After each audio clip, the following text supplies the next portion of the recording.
welcome back.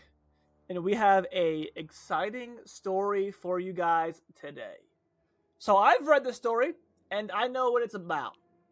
Okay, we're doing Borrasca.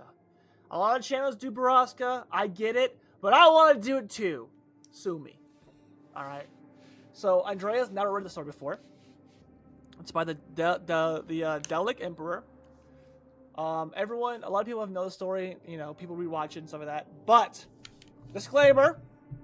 If you've never read the story before and you're easily triggered by, certain events, stuff like that, you're warned. All right. I also put disclaimer at the beginning of this episode. You're warned. Okay? You're warned. You're thoroughly warned. Okay. But Andrea's never read it before. And I'm very excited to see how she reacts and what she's gonna think during it, and all of her guesses and what she thinks is gonna happen. Because tell you what, it's a doozy. I'm so excited.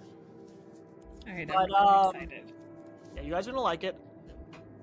So, famous story. Everyone does it, and we're doing it too. You know what? We hit 1,000 subscribers. We're allowed to. I'm trying to see what my beer is. Yeah, what are you drinking? That can looks really pretty. It's Slippin' Blackberry Fruited Sour by Odell Brewing Company. Does it have an animal on it? Yeah, bear. Yeah. Okay, I've never had that one before, but I like the one with the sloth on it. Oh yeah, this is good. Yeah, it's really good. I like. Huh. They recently put it into the PX. I was like, there you go. Yeah. I grabbed like 2 cans. There's one that's really strong, and it has more of a bitter taste. This one has more of a sweet taste. So, the other one's 8%. Yeah, those are good. I like those. But yeah, they're really they're good. pretty.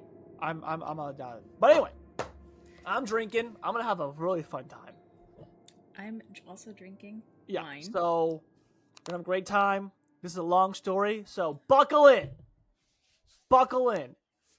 Also, just for FYI, it takes us some time to settle into a story. We're going to talk a bit. All right? So if you don't like that, this is not for you. We are going to comment on the story a little bit. We eventually settle into the story and don't, break it as much.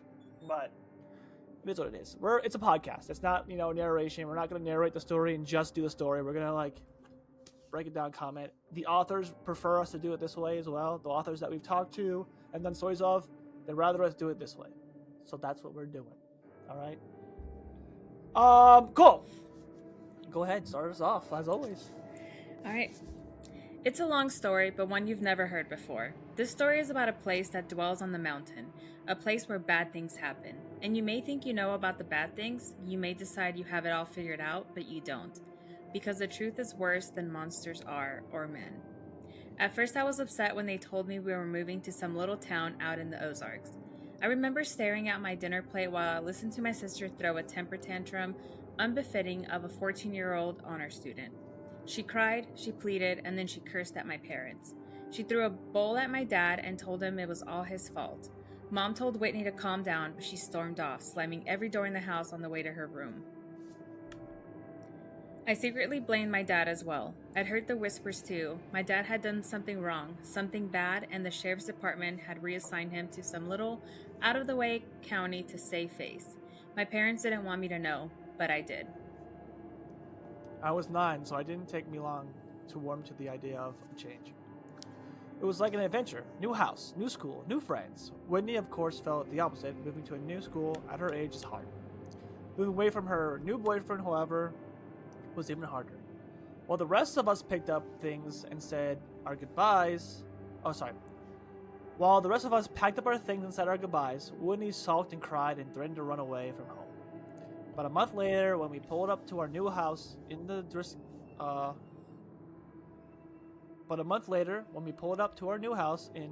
Drisking, Missouri, she was sitting right next to me, viciously. Right next to me, texting viciously on her phone. Thankfully, oh my goodness. My mouth's super dry. Hold on. Thankfully, we moved over the summer, and I had months of free time to explore the town. When Dad started his new job at the sheriff's office, Mom drove us around the city, commenting on things and that. The city was much, much smaller than St. Louis, but also a lot nicer. There were no bad areas, and the entire town looked like something you'd see on a postcard. Drisking was built in a mountain valley surrounded by healthy forest land with walking trails of crystal clear lakes. I was 9, it was summer, and this was heaven. I agree that anywhere is better than St. Louis. I've been to the city there. St. Louis isn't bad, but I've never lived there or anywhere near there, but I have driven through it quite a few times. I wouldn't choose to live there. no, there's a lot of crime there. The arch is sick though. Oh yeah, every time I drive through it, I take a picture. I went to the arch. It's pretty cool. Like on the arch? Yeah, you can go in it. What? Mm-hmm. Cool. But ever since like 2000, I want to say 2016, it's been a shithole. We'd only been living in Drisking a week or so when our next door neighbors came to introduce themselves. Mr. and Mrs. Landy and their 10-year-old son Kyle. While our parents talked and drank mimosas, I watched the Landys' lanky, red-headed son hung out in the doorway, shyly eyeing the PS2 in the living room. Do you play? He shrugged. Not really. Do you wanna? I just got Tekken 4. Kyle glanced at his mom, who had just been handed her third mimosa. Yeah, sure. And that afternoon, with the ease and simplicity of our age, Kyle and I became best friends.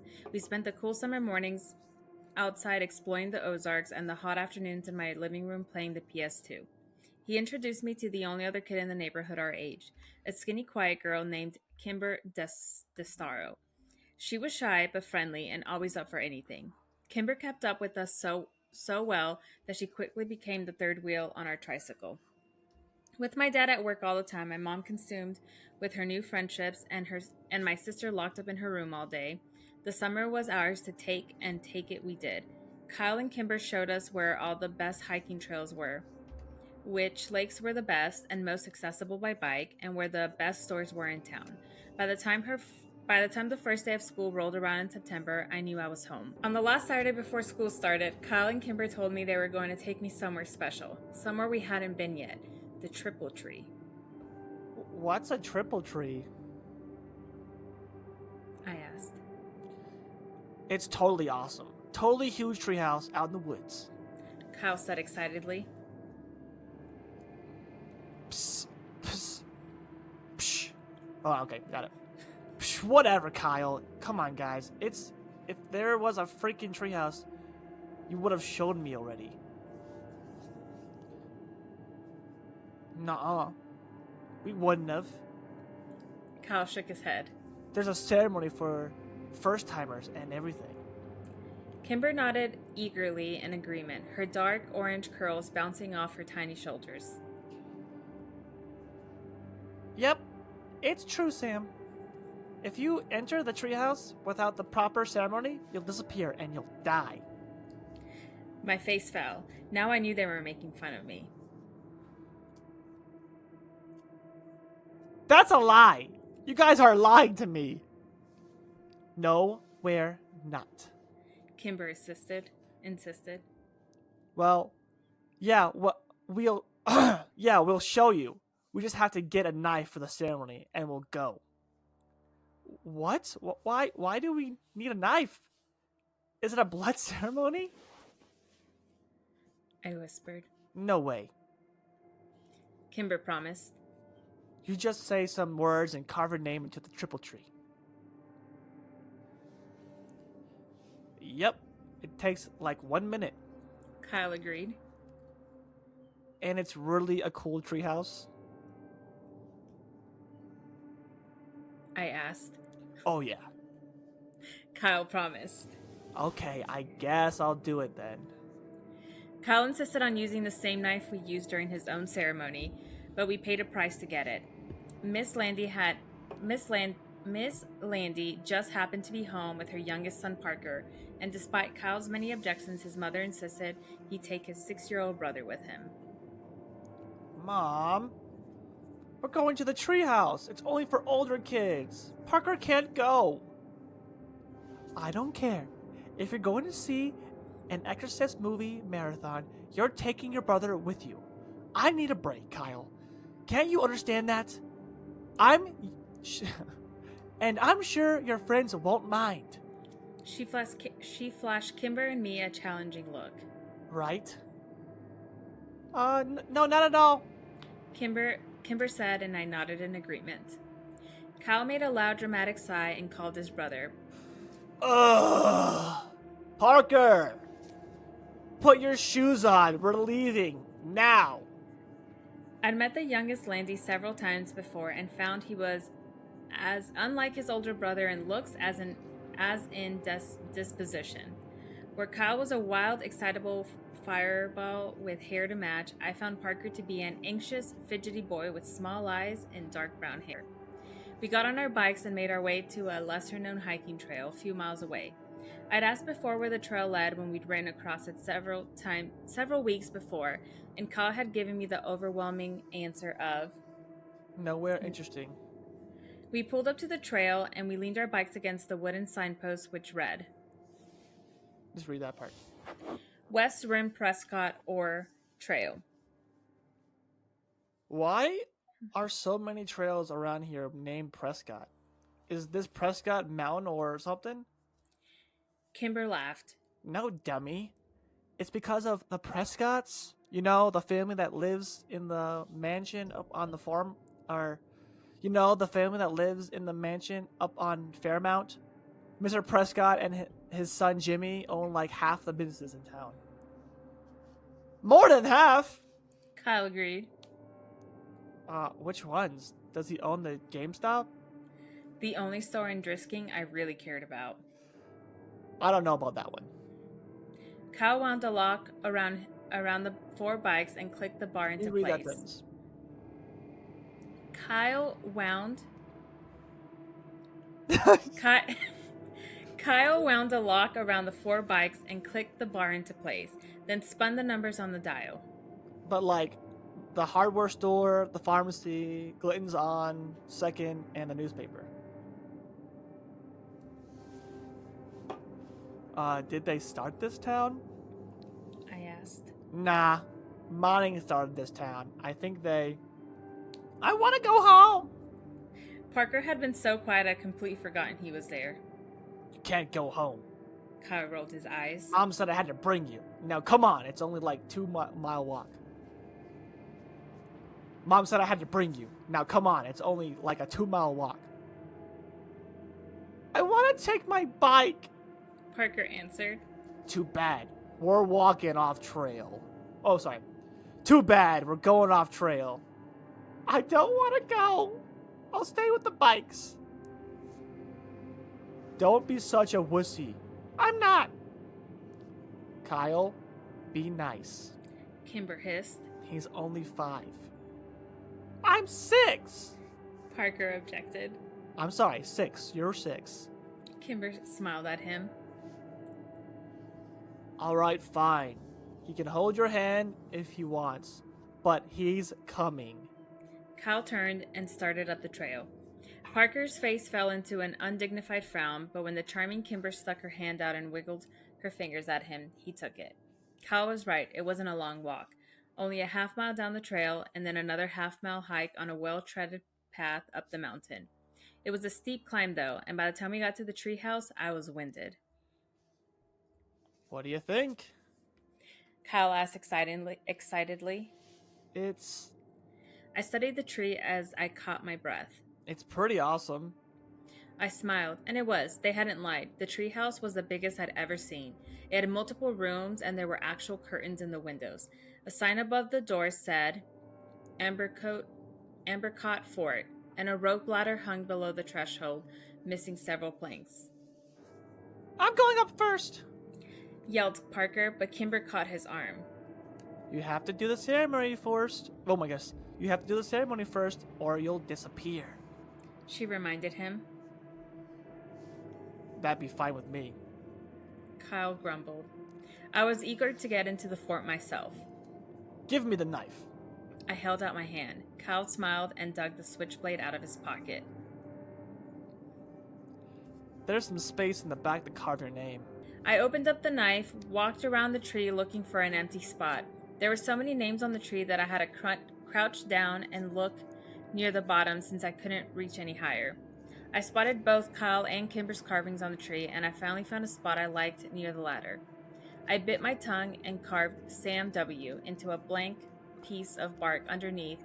Someone named Paul S. Parker went next, but had so much trouble with the knife that Kyle had to do it for him. All right, let's go. I ran over to the rope ladder. Wait! Kyle yelled. You have to stay. Okay. You have to say the words first. Oh, yeah. Okay, what are they? Kimber sang them out. Underneath the triple tree, there's a man who waits for me, and I should go or I should. Oh, I fucked that up. Underneath the triple tree, there's a man who waits for me, and I should go or should I stay? My fate's the same either way. That's creepy. I said. What does that mean? Kimber shrugged. No one knows anymore. It's just tradition.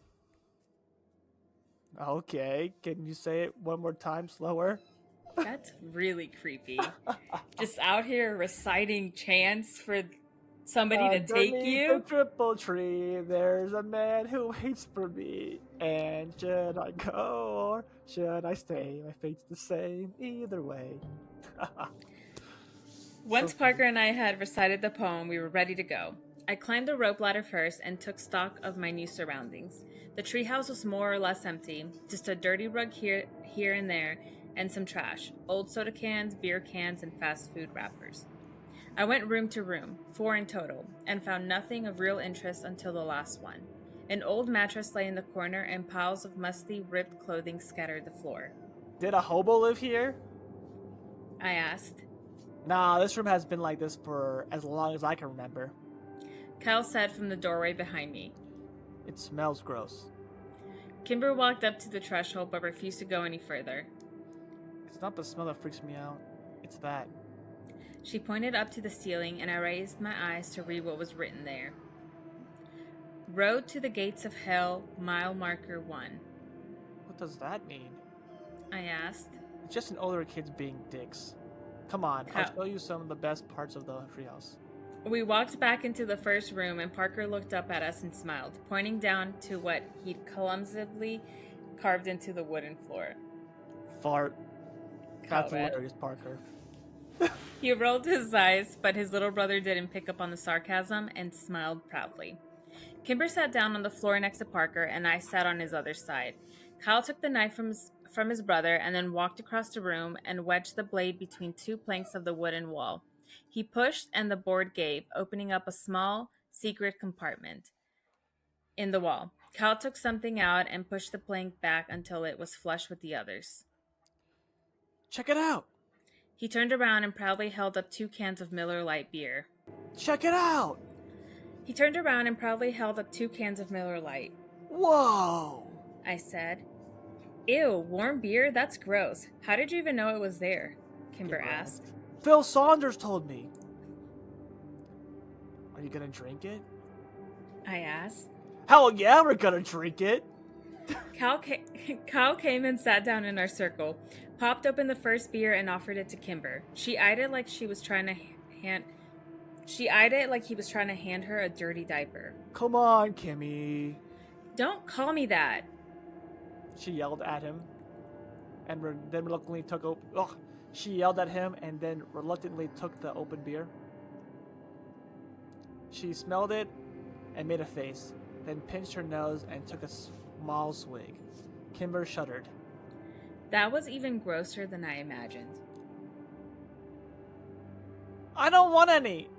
I'll tell Mom. Parker said quickly as a beer passed in front of him to me. Good, because you ain't getting any. Kyle promised. And you won't tell Mom shit. I put on the best poker face and took a long, deep swallow of the warm beer before I had the chance to smell it. It was a poor decision, and when I retched, the foul yellow liquid went all over my shirt. Aw, man. Now I'm gonna smell like beer. We spent the next hour and a half drinking the 2 cans of Miller Lite, and after a while, the taste grew more tolerable. I couldn't tell if I was becoming a man or actually getting drunk. I hoped it was the former. When the last drop of the last beer was consumed, we spent 20 minutes trying to determine if we were drunk. Kyle assured us that he was wasted, while Kimber wasn't sure. I didn't think I was, but I failed all of our drunk tests. Kimber was in the middle of reciting the alphabet backwards when a loud metallic grinding suddenly pierced the calm mountain air like a gunshot. Kimber stopped. Kimber stopped talking, and we spent a few minutes staring at each other, waiting for the noise to end. Parker curled into Kimber and put his hands over his ears. After what seemed like 10 whole minutes, the sound ended as suddenly as it had begun. What was that? I asked, and Parker mumbled something into Kimber's sweatshirt. Do you guys know? I tried again. Kimber stared at her feet as she crossed and uncrossed them. You're Kimber. Well? It's nothing. Kyle answered finally. We hear it sometimes in town. It's not a big deal. It's just louder up here. But what's making that sound? Borrasca. Kimber whispered without taking her eyes off her feet. Who's that? I asked. Not who, where. Kyle answered. It's a place. Another town? No, it's just a place in the woods. Oh. Bad things happen. Oh, sorry, that's you. Bad things happen there. Kimber said more to herself than... Kimber said more to herself than me. What? Kimber said to herself? Like what? Bad things. Kimber repeated. Yeah, don't ever try to find it, dude. Kyle said behind me. Or bad things will happen to you, too. But like what bad things? I turned around. Kyle shrugged and Kimber stood up and walked over to the rope ladder. We'd better go. Oh, that's you. Fuck. Me. We'd better go. I have to get home to my mom, She said. We climbed down the ladder one by one and then started to walk back to the trailhead in an unfamiliar silence. I was dying of curiosity about Borrasca, but couldn't decide if and what to ask about it. So who lives there? Where? Kyle asked. Borrasca. The skinned men. Parker answered. Psh! Only babies believe that. Kyle said. Like men who are skinned, like their skin is gone? I asked excitedly. Yeah, that's what some kids say. Most of us stop believing in that, though, when we turn double digits. Kyle said. Ew, something about skinned men. The skinned men sounds really creepy, and I don't like it. I looked back at Kimber, who was still 9 like me, but she was staring down the trail, ignoring us. That seemed to be the end of the conversation, and by the time we reached our bikes, the awkwardness was gone, and we were giggling, trying to decide if we were too drunk to bike home. School started 2 days later, and I'd completely forgotten about Borrasca. When my dad pulled up to the curb to drop me off that morning, he locked the doors before I could get out. It's so funny that they thought they were drunk. They probably weren't even drunk. The babies were probably super old. Yeah. Probably weren't getting drunk off that shit at all. Not so fast. As your father, I get the privilege of giving you a hug and telling you to have a good first day of school. But Dad, I gotta go meet Kyle by the flag before first bell. And you will, but give me a hug first. In a few years, you'll be driving yourself to school. Let me be your dad while I still can. Ugh, fine.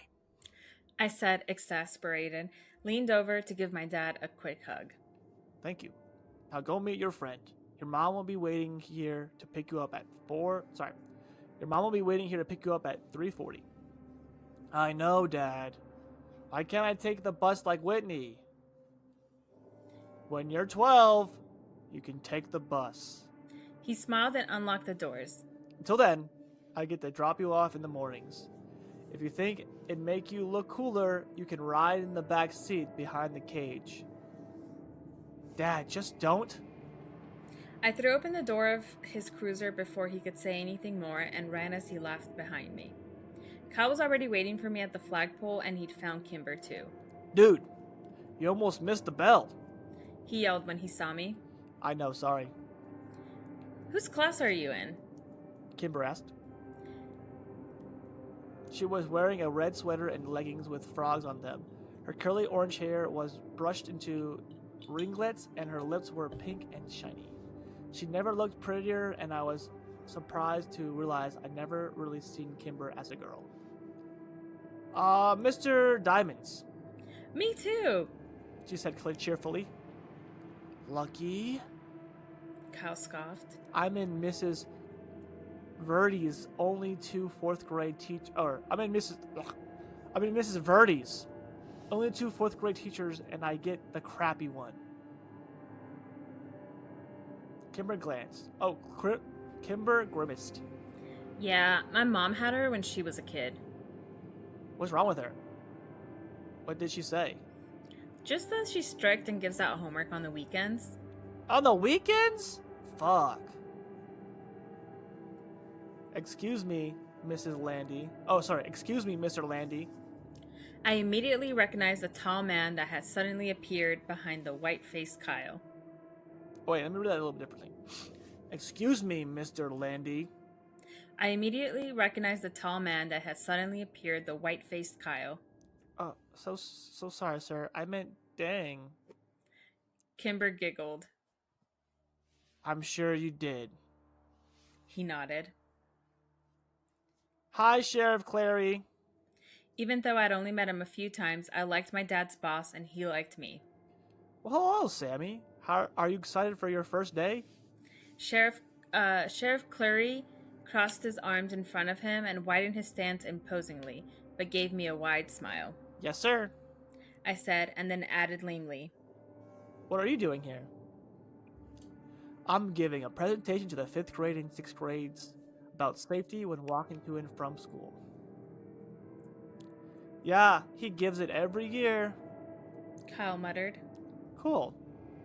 Sheriff Clary nodded at me and then turned and walked away. I looked around confused.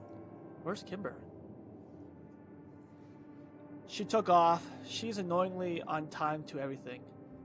And as if to illustrate his point, the bell rang. We both ran up the stairs and inside. I walked into class and saw that Kimber had saved me a spot next to her at the back. Mr. Diamond, a short round man of 40 or so, nodded at me when I came in. Mr. Walker, I presume? Yeah, that's me. I mumbled as I rushed past him to the desk next to Kimber. Welcome to Drisking Elementary. And for the rest of you, welcome back to Go Grizzlies! The class echoed a reluctant and subdued Go Grizzlies. Kimber introduced me to the other kids in class throughout the morning. Most of them were nice, if sort of underwhelmed by me.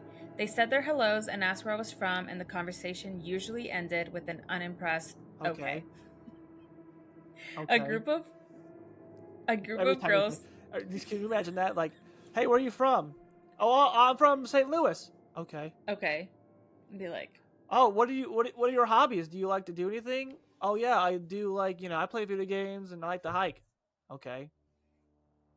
I'm gonna do that this weekend every time somebody says it's something. It's like you're asking me questions, all right? Like what are you talking Right. about? Just like that's all. With the dead face. Okay. Okay. A group of girls who sat near the front snuck looks at all of us, mourning, and snickered. I asked Kimber who they were, and she just shrugged. During our second break, they came up and talked to me. Are you friends with Kimber Destero? A tall, dark-haired girl asked me. Yeah.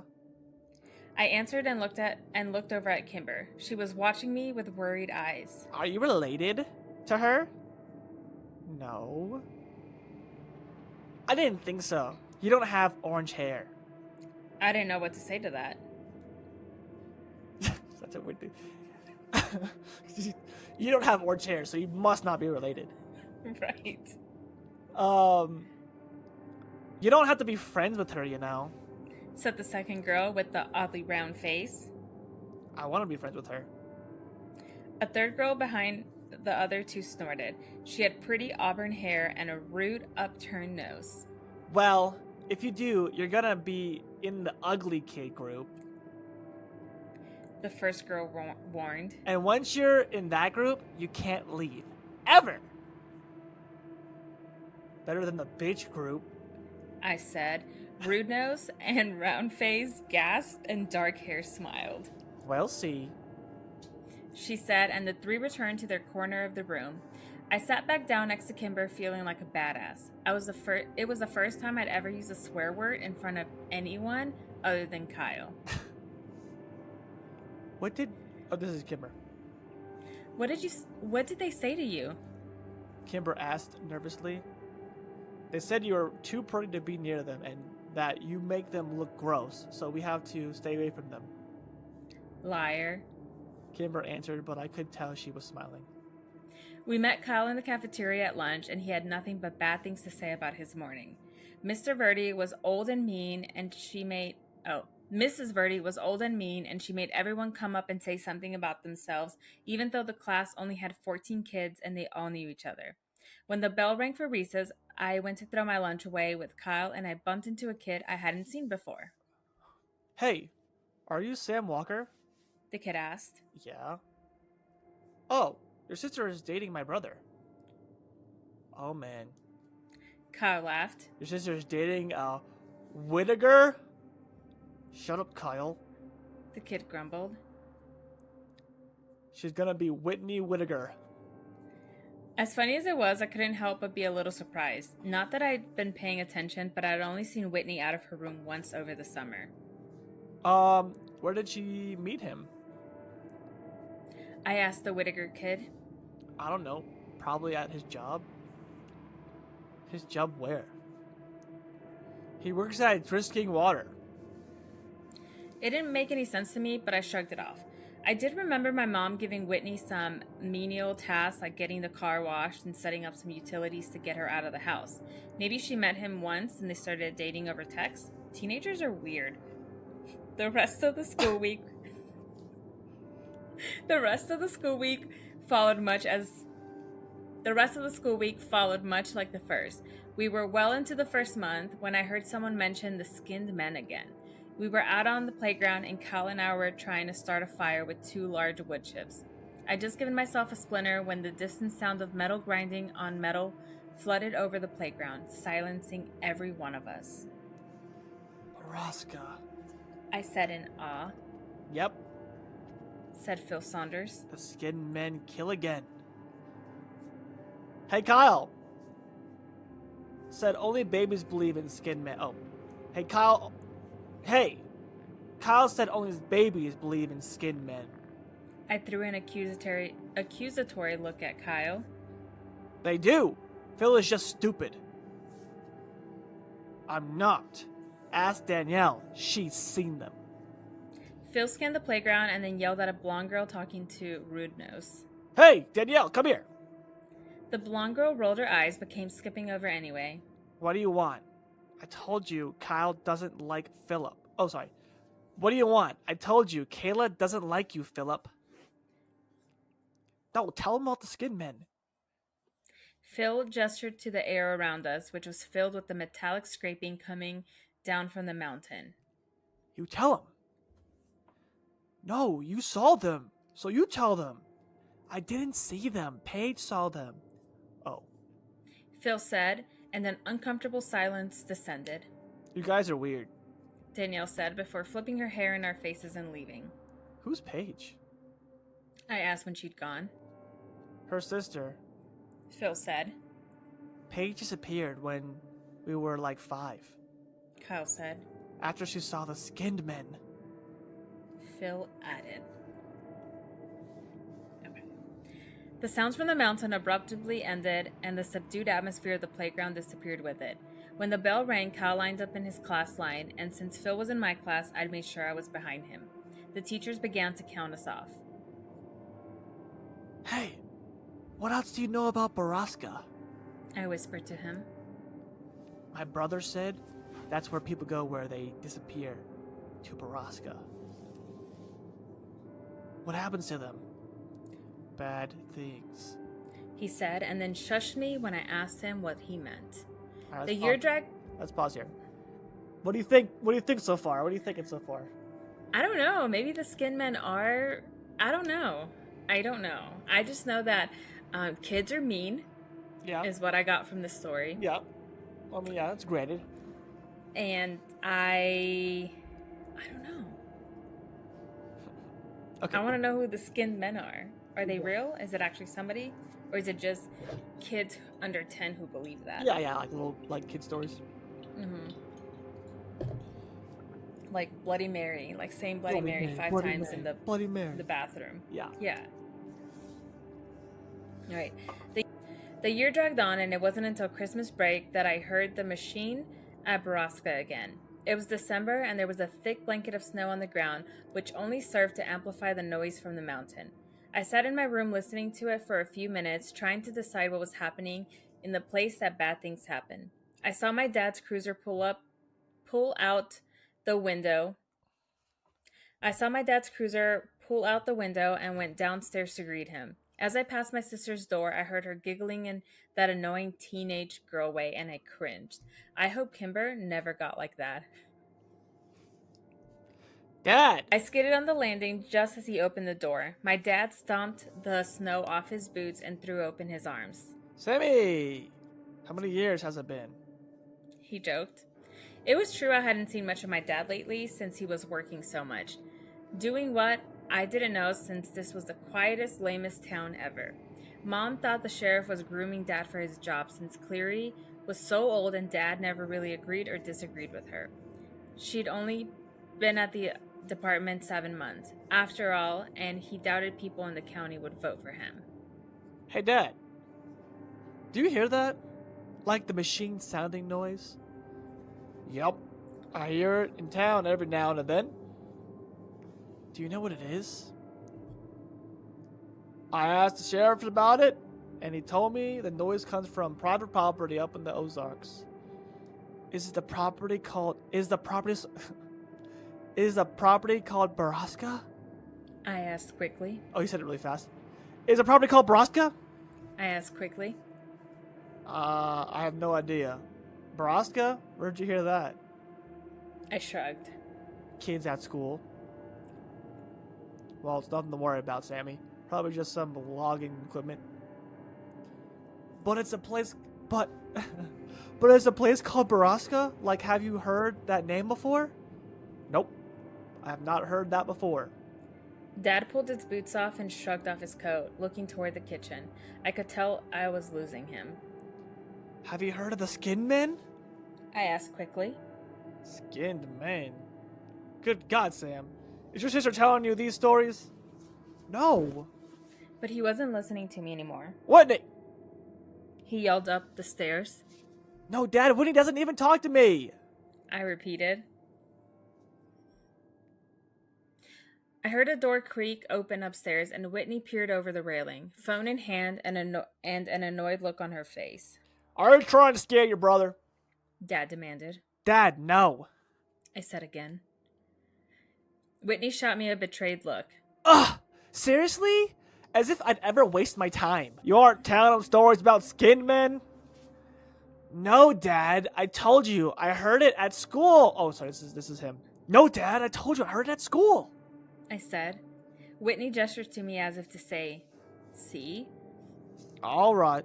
Well, you kids need to start getting along. Your family, for Christ's sake. Whitney rolled her eyes, and when Dad walked into the kitchen, she stuck her tongue out at me. Real mature, Whitney. I yelled up at her, but she was already gone. I'll tell Dad about your boyfriend. Christmas came and went with surprising smoothness at our house. Whitney and I got everything we had on our list, which was a first for us. The town may be smaller, but Dad's paychecks were clearly better. I wore my new Rams parka on the first day back to school after Christmas break. Kyle fawned over it, and Kimber showed off the blue pearl necklace from her mom. The Kyle fawned over it, and Kimber showed off the blue pearl necklace her mom had gotten her for Christmas.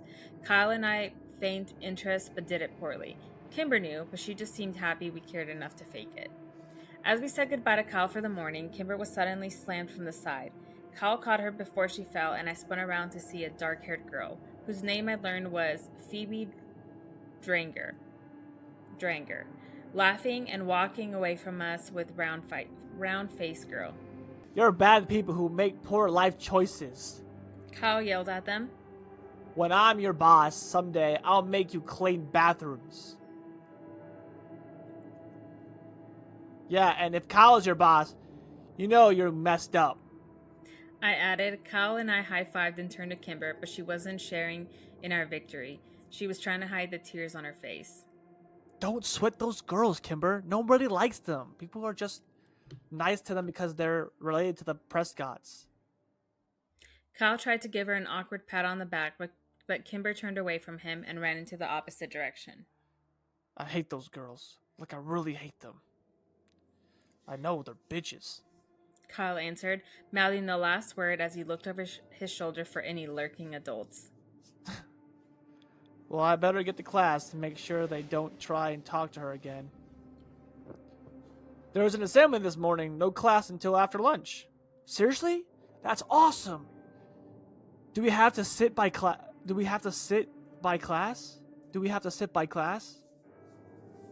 Not usually, but we better get there quick so we can get seats at the back.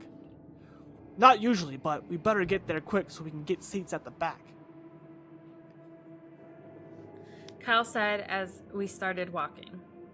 What's the assembly for? I asked. It's either DARE or the History Society presentation. What's DARE? You know, DARE, as in don't you dare do drugs, or you're, you know, DARE, as in don't you dare do drugs or you're grounded until you're dead. Oh, I hope it's the history thing then. We found Kimber already in the auditorium. She had collected herself and saved us both seats at the back of the room. She waved us over just as the puffy, stern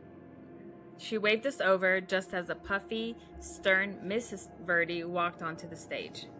Hello, 4th grade students. This morning we have a special presentation for you from the Historic Preservation Society of Dristy. If you have questions during the course of the lecture, please raise your hand. Like that'll happen. Kyle laughed. Now I'd like to introduce you to Mr. Wyatt Downing, Mrs.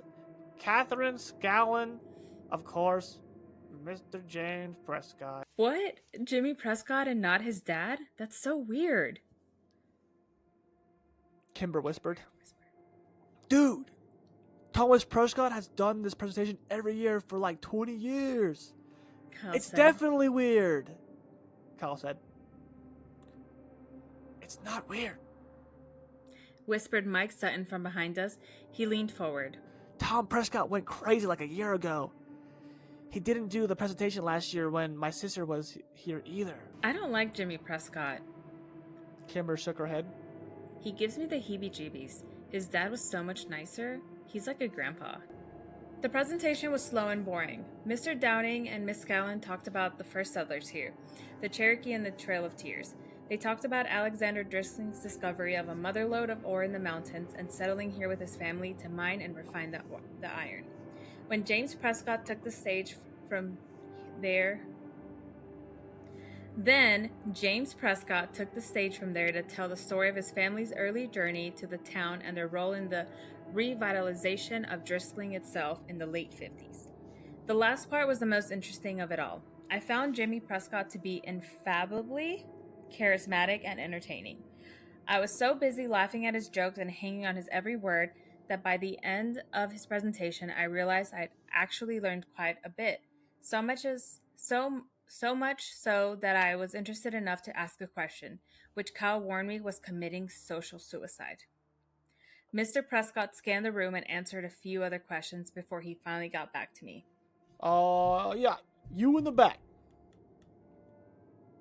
Yes, you in the back. Mr. Prescott, did the mines close? Like, what happened? I asked. Very good question, young man. What did you say your name was? Sam Walker? I believe I met your father the other day at the sheriff's office. Welcome to Drisking. As for your question, most of the mines were closed in 1951 after a long period of unprofitability. The mountain had simply ran out of ore. The mountain had simply ran out of iron ore. The mills and refineries were abandoned and the town suffered for years. The miners and their families moved away, stores went out of business, schools closed, and Driscoll became a ghost town. That would have been the end of it if it weren't for stubborn families like mine who refused to leave, refused to give up the town, and after many years of hard work, Driscoll became the picturesque little heaven in the Ozarks that is today. I hope that answers your question. I sat back down and Kyle shook his head at me. Bro. The assembly suffered through another 15 minutes of awkward Q&As until Mrs. Verdi finally cut us loose. We were released into the cafeteria to wait for the lunch lines to open. Kyle, Kimber, and I sat in our usual corner. That was so boring. Kyle whined. When are they going to figure out that no one cares about Drisking's history? Seriously, I fell asleep like 3 times. Kimber nudged me. Sam seems to care. She teased. I just want to know about the mines. Mines are creepy, that's all. Yeah, but all our mines were blown up. You can't go in them anymore, Carl said. Blown up? I asked. Kimber nodded. Some kids died after going into the mines, so the city set off some controlled blast to implode the caverns. At least that's what my mom said. They messed up, though, and I heard they blew up the water table or poisoned it or something. What? How do you know that? Kyle asked. Kimber shrugged. I heard my dad talking about it. Did they use C4 or something? I guess. So, like, we all drink the water, so we all have C4 in our bodies, and we could explode at any minute? Kyle said excitedly. Do you think that's what happened to all of this? Do you think that's what happened to all the missing people? I asked him. Just sitting there one day and boom! Yeah, dude. Kyle grabbed my shoulders. And that's where the skin men come from. I made the internal symbol of mind blown, and we laughed hysterically. Oh, I made the international symbol of mind blown, and we laughed hysterically. You guys are dumb. Kimber rolled her eyes, but then she laughed when Kyle fell on the floor, pretending he was exploding. I remember thinking in that moment that I was happy here in Drisking, Missouri, with these 2 people, happier than I'd ever been anywhere else. Well, you're not that old either, so, like, you can't really, like... He's like fucking 10 years old. He's 9. He's not even in the double digits yet. Like, what the fuck are you talking about? I've never been happier. Only been alive for 9 years. Jesus Christ. Doesn't even remember half of it. Fuck. It was the last truly happy moment I ever had. Less than an hour later, Mr. Diamond's phone rang, and he exchanged a few quiet words with the person on the other end. His eyes flicking to and from the desk. It was hard to be surprised then when he hung up and asked me to come up to the front. When I got there, he told me my mom was waiting for me in the office and I was going home for the day. I traded a confused and worried look with Kimber and then packed up my backpack and went to the office. When I got there, my mom was crying. We drove home in strained silence. I was too afraid to ask what was wrong. Mom parked the car a block from our house, which was blocked in by several police cars.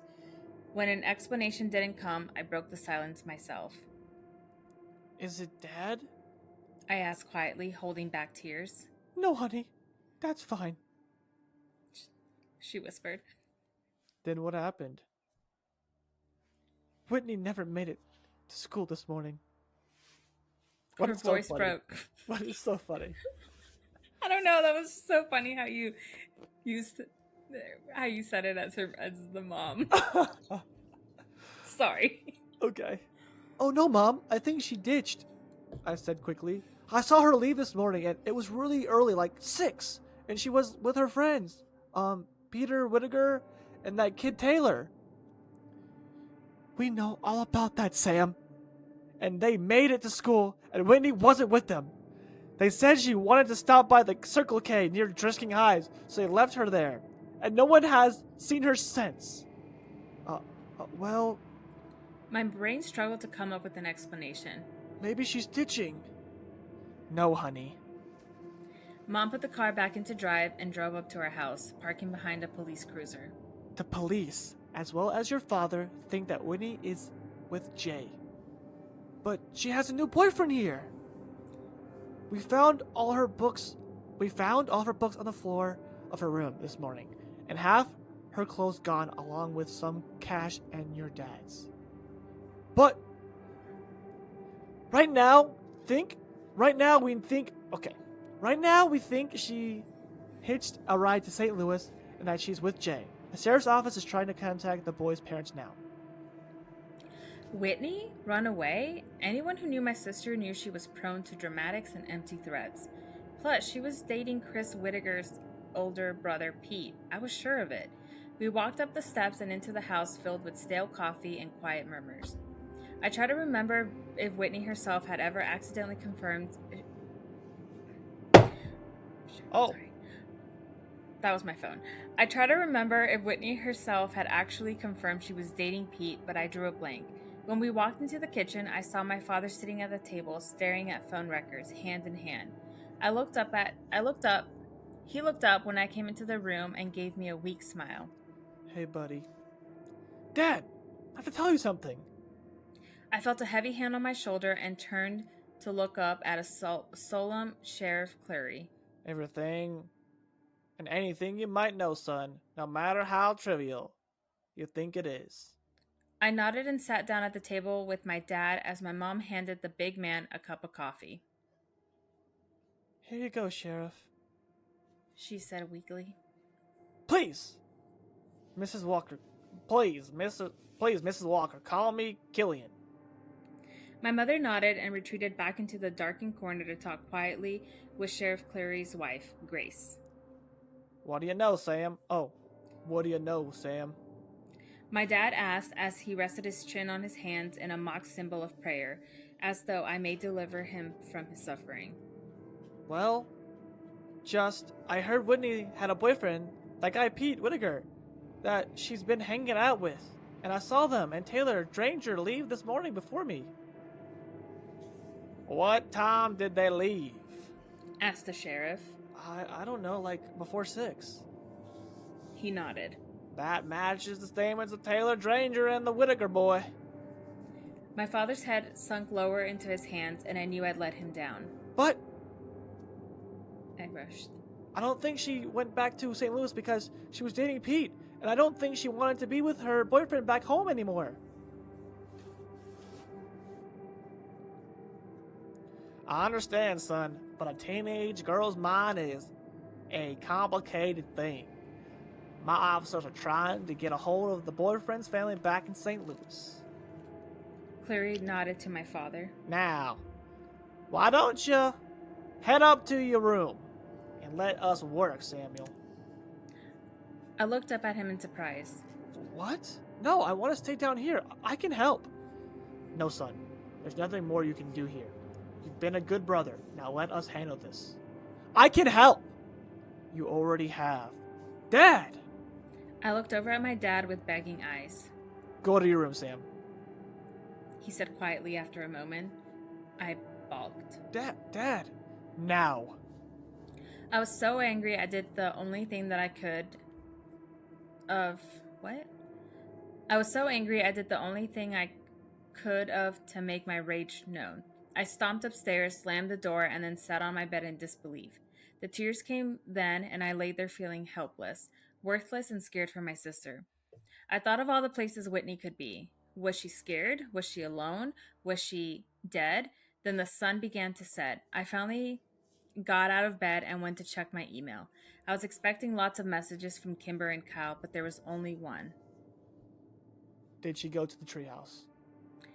I sat staring at the computer screen for almost a minute. Kimber's words from last fall echoed in my brain. Oh, Kimber?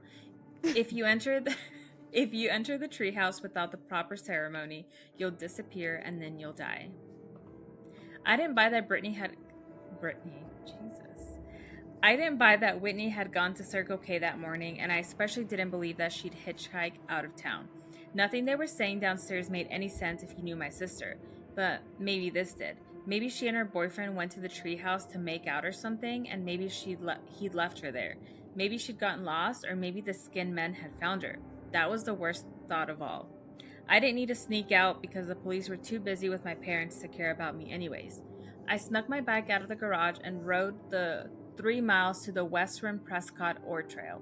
When I got there, I saw 2 bikes already locked on the signpost and my 2 best friends sitting in the snow next to them. I knew you'd come. Cal said when I pulled my bike up and Kimber ran up to hug me. I'm so sorry, Sam. There was nothing really. There was really nothing for me to say, and they didn't push. Kimber took my arm, and we started up the trail. The silence between us was stretched but comfortable. We trudged through the snow, and all of while I searched for the telltale footprints of others, but the snow was coming too fast. The hike up the mountain was harder and wetter than we'd come in the fall, and when Ambercote Fort finally came into view over the ridge, it was a welcome sight. The sun was setting low, and we hadn't brought flashlights. I fell as I ran up the tree, calling my sister's name to the quiet wild. Kyle was right behind me and leapt impressively onto the rope ladder, climbing quickly up the planks. I kept calling Whitney's name, waiting for Kyle to yell that he'd found her, or that there was at least some sign of her. And then I heard Kimber quietly say my name from where she stood at the triple tree. I ran over and tried to follow her eyes to confirm what I already knew was there. And when I found it, freshly carved near the top, Whitney W. My breath froze in my chest and my vision blurred with unwelcome tears. And as the sun took its last desperate breath before plunging into the deep of the horizon, a deafening metallic whirl sang out from the wilderness and spilled down the mountain slide. And that's the end of part 1. Do you think that she didn't say that little creepy sing song thing that they were saying? Well, I know the ending, so.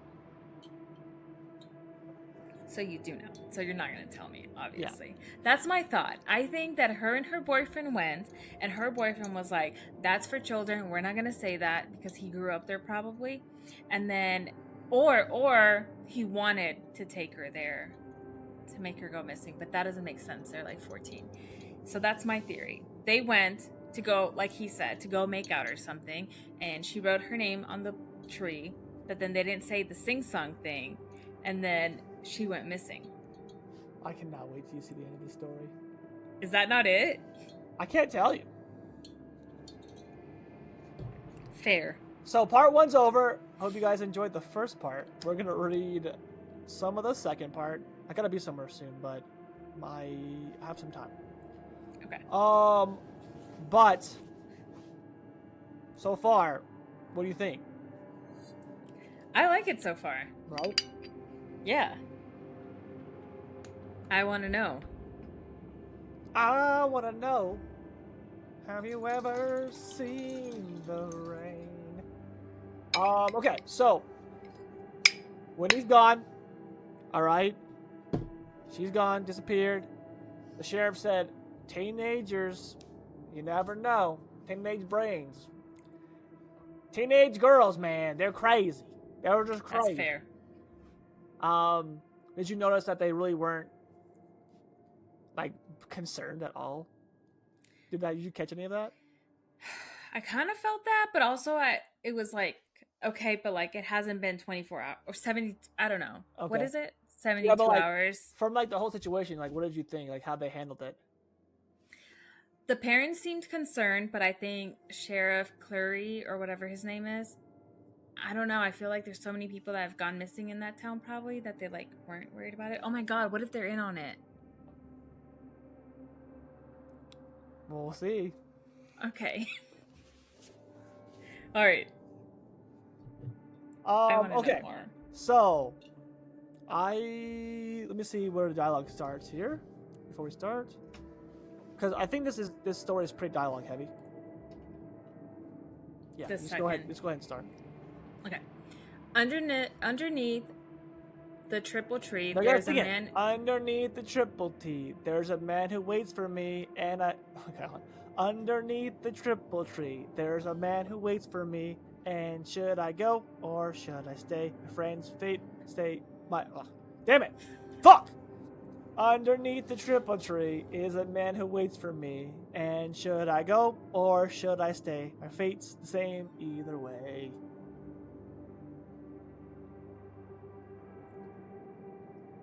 Good morning. The words faded back into the ether, and I awoke with a start.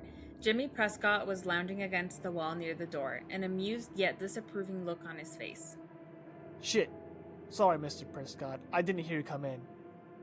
You know, I worked here when I was a kid too. You know I worked here when I was a kid too. You know I worked here when I was a kid too. I installed the bell on the door for this very reason. Didn't seem to wake you up though. He laughed. I mumbled another apology and idly straightened the stack of business cards in front of me. Late night? Yeah, kinda. Very. I hope you weren't out at the bonfires with the other deranged drinkers. Oh, sorry. Jesus. I hope you weren't at the bonfires with all the underage drinkers. No, sir. Yep. Good. Anyway, I'm just here for my lunch. I'll take a Parmesan chicken with avocado on rye. Yes, sir. Happy that the conversation was over, I walked over to the sandwich counter and unwound the twisty tie from the rye bread. Jimmy Prescott stepped back from the counter and idly studied the pictures on the wall, and though he'd seen them 1,000 times before, more of the photos were of the Prescott family, taken over the last century. I'd always thought it odd decor, but then the shop was named after them after all. Is Mira here? Prescott asked as I wrapped up his sandwich. She's in the back. I thought she'd still be in St. Louis. Well, when you're finished, you mind getting her for me? Shit. Yes, sir. I handed him his sandwich and went to the back to find Mira. She was in the office, furiously punching the keys on her accounting calculator. Mira? Jimmy Prescott is out front. He wants to talk to you. She turned and gave me a dubious look. Did he say what about? I shook my head. Okay. You can go home for the day, Sam. But are you sure? I still had 3 hours on the clock. He's the only customer we've had since we opened. Don't worry, I'll pay for your whole day, kiddo. Thanks, Mira. Good luck, I guess. Real quick, did they say how long that had been? Because a 9-year-old is definitely not working. Yeah, it's been a period of time. Okay. I think it says, I think they're in high school now. Okay. Yeah. So right. it's not. So part 2 is like in the future. Years. Yeah. Okay. I gave her a sympathetic shrug and she patted my arm. I didn't know how she did it. Mira was perhaps the most burdened and stressed out woman in all of Drisking, but she never failed to be unbelievably kind. There was a hopelessness about her, a sadness that she hid very well. I left the store out the back door so I wouldn't have to see Jimmy Prescott again. His weird, yellowed, ambered eyes always set me on edge. Not to mention, he was a total tool. So, have you noticed that now he doesn't like Jimmy? Yeah, he was like charismatic and like funny and like you think Does he have something to do with that? Oh no, I'm just Is saying that like the character's completely changed his opinion on Jimmy Prescott. yeah? And I kind of want to know what happened. I think it might be the reason why he doesn't like him currently is because of Kimber. Oh, Mhm. okay. Does Jimmy have something to do with all these missing people? I don't know. Okay. I'm not All right. telling you. All right, stop trying to get I know. information from me. I'm just trying to see if you're not paying attention enough to like be like, no. Okay. Okay. All right. Um, I hopped in my car and texted Kyle that I was off work. He answered immediately, and I told him to come meet me. I happily whipped my apron off over my head and threw the car into reverse. Crystal Lake was my favorite place in all of Drisking.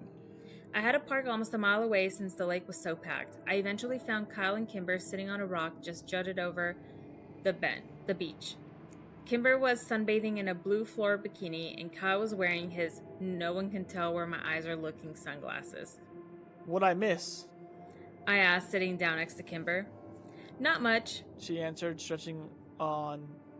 She answered, stretching and sitting up. Just more beer. She dug out into the cooler behind her and tried to hand me a blue moon. No. I waved it away. Got any Excedrin? Oh no. Kimber gave me her I'm sorry pout. Okay, then I'll just take those sunglasses. I held my hand out to Kyle, who looked back at it in horror. What? No, fuck off. Oh, come on, Kyle. Give him your sunglasses. Sam didn't get to sleep off his hangover like we did. I smiled at Kyle and he tightened his lips. We both knew exactly what I was doing. Kimber stroked Kyle's arm in encouragement. Please, she asked. Fine. He said and shoved his blue blockers at me. I put them on and sat down, turning my head to watch the girls on the beach below. Phoebe Dranger, dark-haired girl, was there lying on a towel next to Round Face and giggling. It still seemed unnatural to me to see the two of them without Rude Nose. The three had been inseparable, working as fluidly together as the gears in a watch until Christy had fallen in love with some college kid and ran away.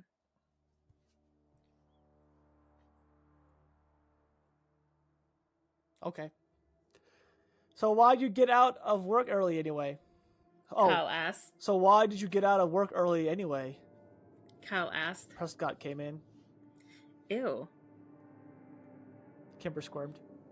He totally freaks me out. He's been staring at me since like 5th grade.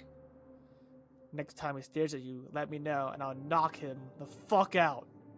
Kyle had always been protective over Kimber, but ever since they started dating, it'd gotten 10 times more unbearable.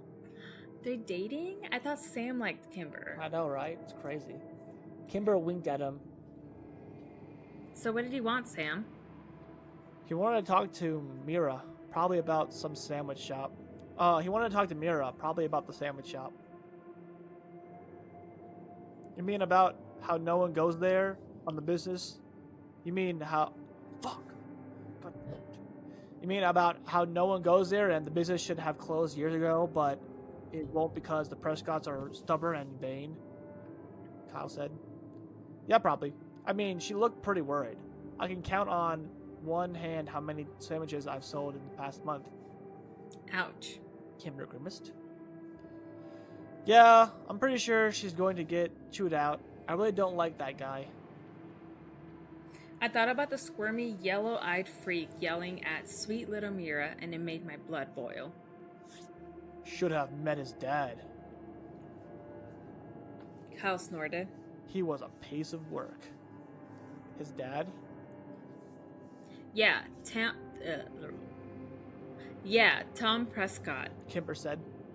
The family put him in a home a few towns over. Why is he in a home? No, that's me. Oh. Why is he in a home? I heard it got dementia. He was embarrassing the family in public. I heard that too. Kimber brushed her long curls off her shoulders. I always liked Tom Prescott. It was a pretty shitty thing to do. Hey, kids. We turned in unison to see Phil Saunders coming stomping out of the bushes behind us, with Mike Sutton following behind. So this is where the cool people hang out, high above the kingdom of Pride Rock. Sup, Mike? Kyle said, ignoring Phil, who he disliked ever since Phil had briefly dated Kimber.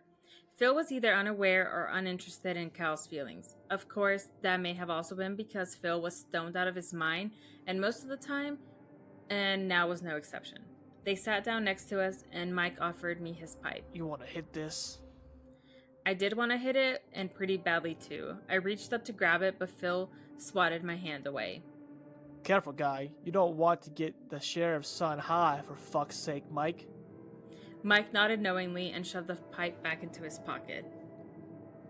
I scowled. Really? Sorry, Sammy. Hell, the only reason I've even spoken around you is because today is my cousin's death anniversary, and I don't give a shit about anything else. Your cousin Hannah? Kimber asked with a sympathetic look. Yup, 5 years she's been gone. Too many people disappear in these woods, man. Mike said as he exhaled a cloud of smoke. Yeah, man. Phil nodded. You know, sometimes when I'm high, I get to see all of them. I feel like I know the answer to the mystery. Man, like I'm so close to solving it. It's just something I can see. Like, they're all puzzle pieces. And in my mind, I see the puzzle. It's all put together. But I can't tell what the picture is of, you know? You're fucking high, Saunders. Kyle said. We all are, man. We all are. Everyone in this town is drinking the fucking Kool-Aid. Kimber raised an eyebrow at him.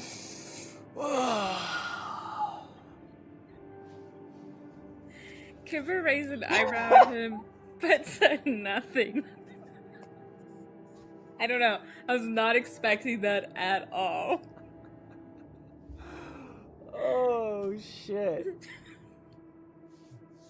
Everyone except the dead ones. I can see what they look like before they went into the ground. Or is it the grounder? Shit, I don't know, man. Mike said to the space in front of him. Yeah, I see all those people. Hannah, Paige, Jason, Metley. Hell, I even see your sister, Walker. Kyle, who I knew had been monitoring the conversation for mention of this very thing, sprang to his feet and opened his mouth to yell at Phil. Nah, Whitney Walker ran away to St. Louis, remember? Mike said. Oh, no, wait, hold on. Nah, Whitney Walker ran away to St. Louis, remember? Mike said. I saw Kyle and Kimber exchange a quick look as I tried to remain impassive from behind the blue blockers. That true, man. Phil asked, and there it was. Wait, pause. Okay, I have two thoughts. Okay. One. Yep. What's his face? Creepy yellow-eyed creep? Yep. Jimmy Prescott? Yep. He's either a serial killer Okay. or there's a cult in the area. All right. Good guesses. That's all I got. Oh, okay. That's good. More. All right. No, that was two. All right. All right. I knew Kyle and Kimber had always wondered what I thought about Whitney and if I'd ever accepted the official statement that she and Jay had run away together. They were kind enough not to bring it up, but I knew they wanted to know what I believed, what I thought had really happened. Pause. Okay. Did they ever talk to Jay? Jay. Well, apparently Whitney and Jay, her boyfriend from St. Louis, ran away. I think they mentioned the story at some point. Okay. I love them both and I wanted to talk to them about it, but I just couldn't. Everyone thought that I had spent the last 7 years quietly grieving and that I'd put the incident behind me. At least that's what I tried to show them. The truth was, I'd never given up on Whitney. I'd waited years for Jay to show up on social media, and when I finally found him last year, I'd been devastated. I'd always hoped the official report was right and that Whitney was somewhere far away from here, alive and happy with Jay Bauer. But his MySpace page showed a thriving teenager, still living at home with his parents, his ex-girlfriend Whitney the furthest thing from his mind. When I'd brought the evidence to my dad, he read the pages I'd printed off and then shut the door to his office with me on the other side. I heard him crying in there for hours as I waited for him to reopen the case and bring the smackdown on the Butler County Sheriff's Department. But justice had never come, and we never mentioned Jay Bauer ever again. For whatever reason, I never told Kyle and Kimber about any of that. Maybe it was because I was worried they'd blow it off like my dad had, or maybe, and far more likely, I didn't want them to know how obsessed I'd become with the Borrasca and the Skin Men. I knew as assuredly as the sun would rise tomorrow that Whitney's death had happened at their. Huh? I knew as assuredly as the sun would rise tomorrow that Whitney's death had happened at there, just like all the others who'd gone to the triple tree. I was suddenly very aware of four pairs of eyes staring at me. There's your answer, by the way. So, no, they never asked them. They just waited for him to show up on MySpace? Mm-hmm. That was years ago. Yeah. Okay, Yeah, it's true. She ran off with this guy Jay from our hometown. I answered. That was enough for Kyle. Alright, guys, seriously. He's a sheriff's kid. What do you think is gonna happen if he gets caught with weed? Little man's right, Phil. Let's bounce. Don't need any more trouble with the cops around here. Mike said. Later, Walker, Kimber, little man. Phil stood up, brushed off his pants, and jumped from the boulder onto the sandy beach below. He sprayed sand all over a couple of freshman girls who squealed and called him an unthoughtful ass. Phil tipped his invisible hat to them and said, Ladies? Before walking off. Mike followed him down as I watched them make their way down the beach. I became aware of the conversation going on behind me.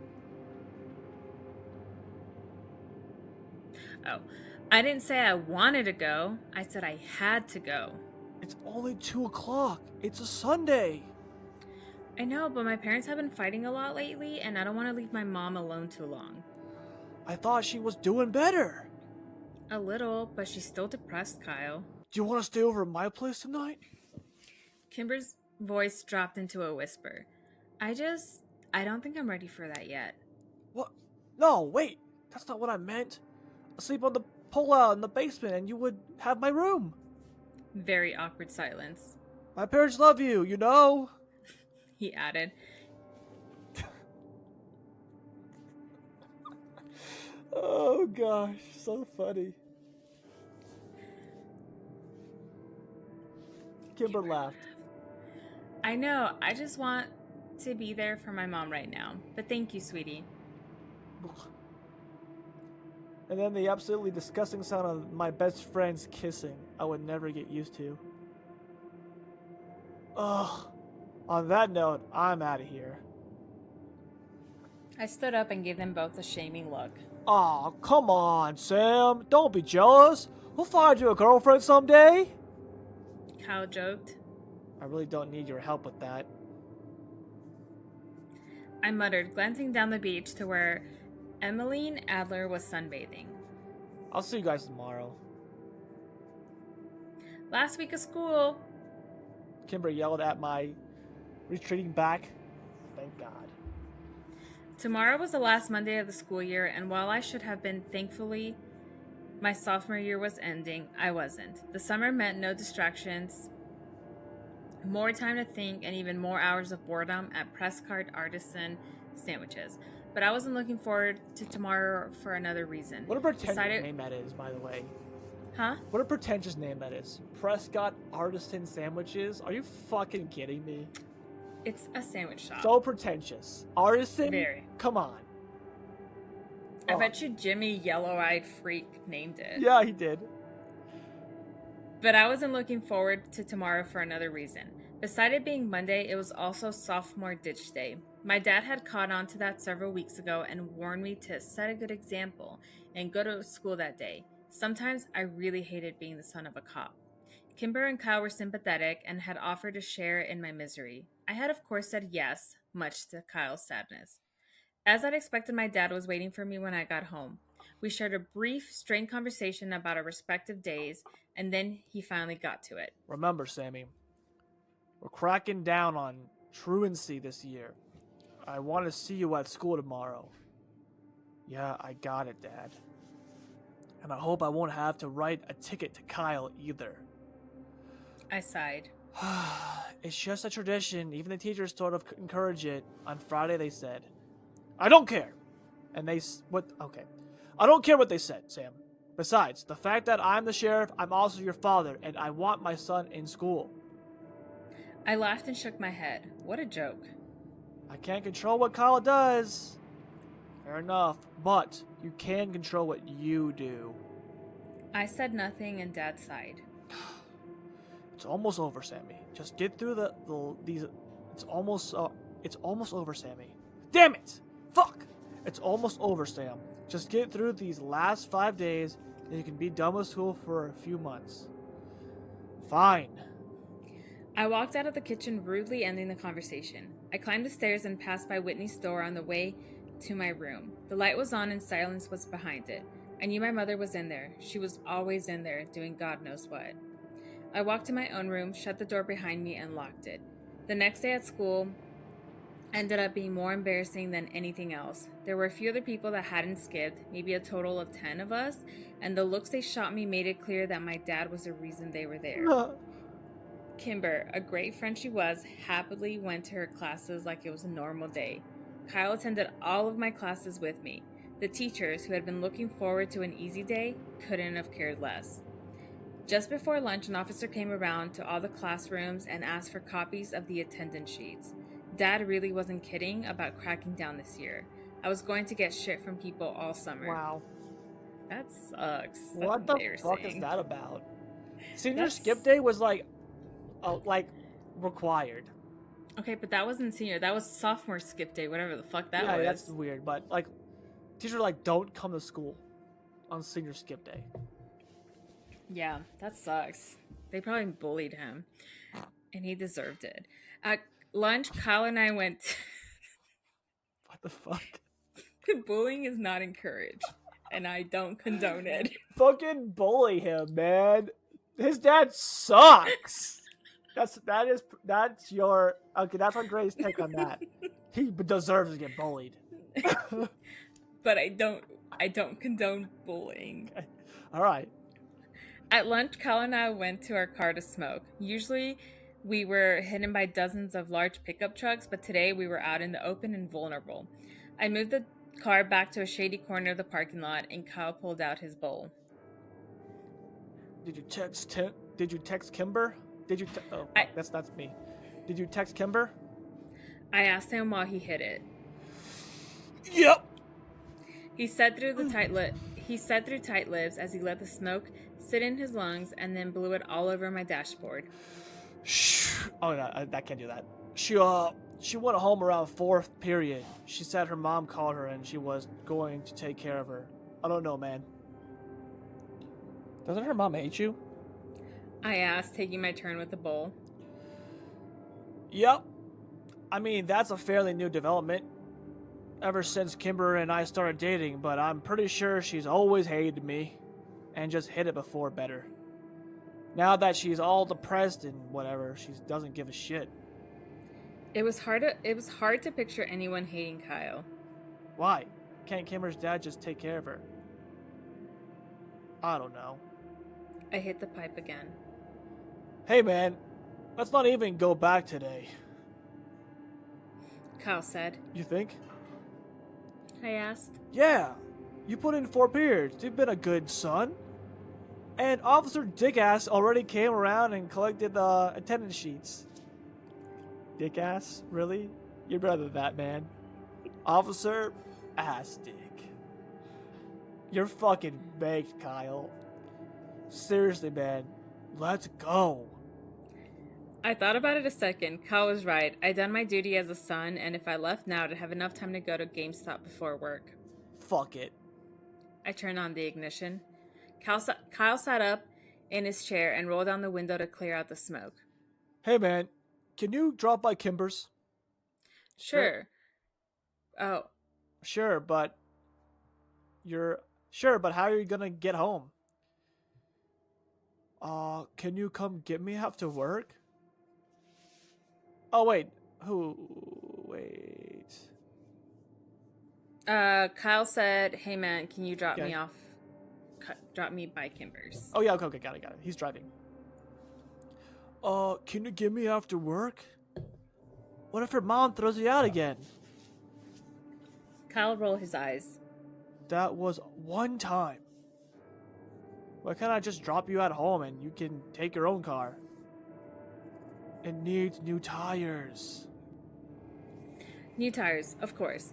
What Ka really meant was that his insurance had lapsed and he didn't have any money for gas anyways. He'd bought the car last summer after working double shifts at the convenience store for half a year. It was an okay car, newer, but I knew he'd only wanted it to impress Kimber. Something there's that word again. Vehemently denied. Had it worked? Not in my opinion. They started dating in the fall and Kyle quit his job to spend more time with her. Kimber didn't seem to like Kimber What the didn't fuck? seem like what Who the fuck does that? Even take her quit on their dates. You don't have job. a fucking job, dude. Dude, Kyle's a fucking idiot. He sounds like an idiot. Also, that sucks for Sam that his two best friends are dating. They grew up together. I know, that sucks. That's rough. I know. They started dating in the fall, and Kyle quit his job to spend more time with her. Kimber didn't seem to be the kind of girl to be impressed by a Pontiac Bonneville, but Kyle was convinced that was how he'd won her over. I was sure all the car had really done was give him the confidence to ask her out. Now that its part in their romance ended, the car sat in the garage of the Landy home collecting dust instead of memories. GameStop didn't have what I wanted, and neither did Drisking Games and Media. Since I had nothing else to do, I decided to show up to work early and hope that Mira would let me leave early too. I parked in the I parked in front and walked in the door, surprised to see no one at the front counter. There were only three of us that worked at the shop, and sadly, I never got to see the other girl, Emmeline, who worked on the days I didn't. This was disappointing to me since she was half the reason I applied in the first place. I went into the back to tell Mira I was there and found her slumped over her desk on a pile of receipts and paperwork. This wasn't an unusual way to find Mira, but something seemed different today. I immediately felt a disturbance in the force, but before I could run away, she turned toward me and I saw I was right to flee. Mira was crying. Uh, uh, are you, are you... I'm sorry! I'm sorry! She said quickly, wiping her eyes. It's 4 already? No, it's 2:15. I just thought maybe I could come in early. Oh, right. It's your ditch day. Mira wiped her eyes only to have them fill with tears again. I don't understand, Sam. This store, I've been operating in the red ever since I was hired to manage it. What am I doing wrong? I don't know. I offered lamely, the instinct to escape never stronger. No one comes here. Ever. And Mr. Prescott refuses to let me put signs up to advertise. He says they're unsightly. But now does he expect me to pull in business? Oh, but how does he expect me to pull in business? I need this job, Sam. God, I must have looked like a frightened deer because when Mira glanced over at me, she seemed to subtly.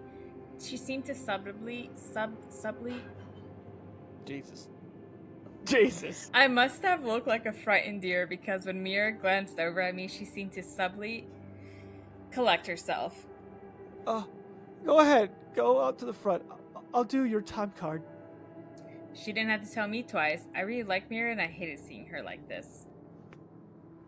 The front didn't end up being much better. I could hear Mira crying over the store's dated music track.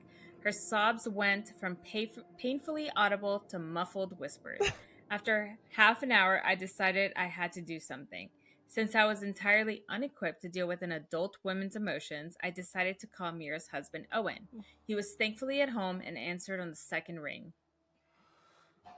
I'll be right there. I breathed a sigh of relief when I heard a car pull outside and saw the tall, girthy Owen get out of it. He walked in during a quiet lull in his wife's breakdown. I'm sorry to call you at home, Mr. Daly. I just didn't know what else to do. That's okay, Sam. You know, you did the right thing. He looked tired, and I could tell the situation wasn't new to him. Is she okay? I mean, like, will she be okay? Oh, yeah. We're just going through some things.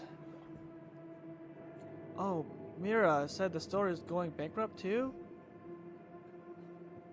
I winced as soon as the words were out of my mouth. Yeah, Owen ran a hand through his hair. that's part of it. Although I don't think Jim is going to let that happen. Mira is more upset about.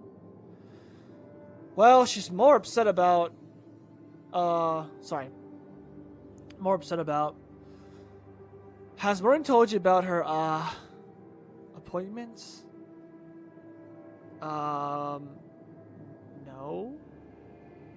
Well, I've been trying to get pregnant for years. Long, painful years. It's just so goddamn important for her to have a baby. And you know, she blames me for our problems.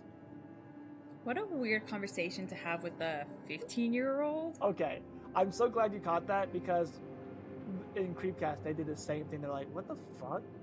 That is, I don't like that at all. It's just drama dumping.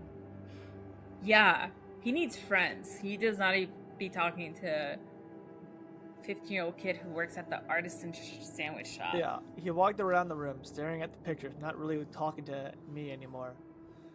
I understand why it's so important to her. I just don't understand the obsession with it. You know? Because she's like the last one in her family. Because she's the last McCaskey on the planet. I mean, does she even realize that our baby wouldn't be a McCaskey? It'd be a Daily. I tell you, Sam, never marry a woman with a crazy father and 4 dead uncles. They develop these obsessions with lineage and 4 dead uncles. What? Oh, yeah. The famous ones, you know, the 4 brothers who died in the Drishti mines. Well, they only left her dad.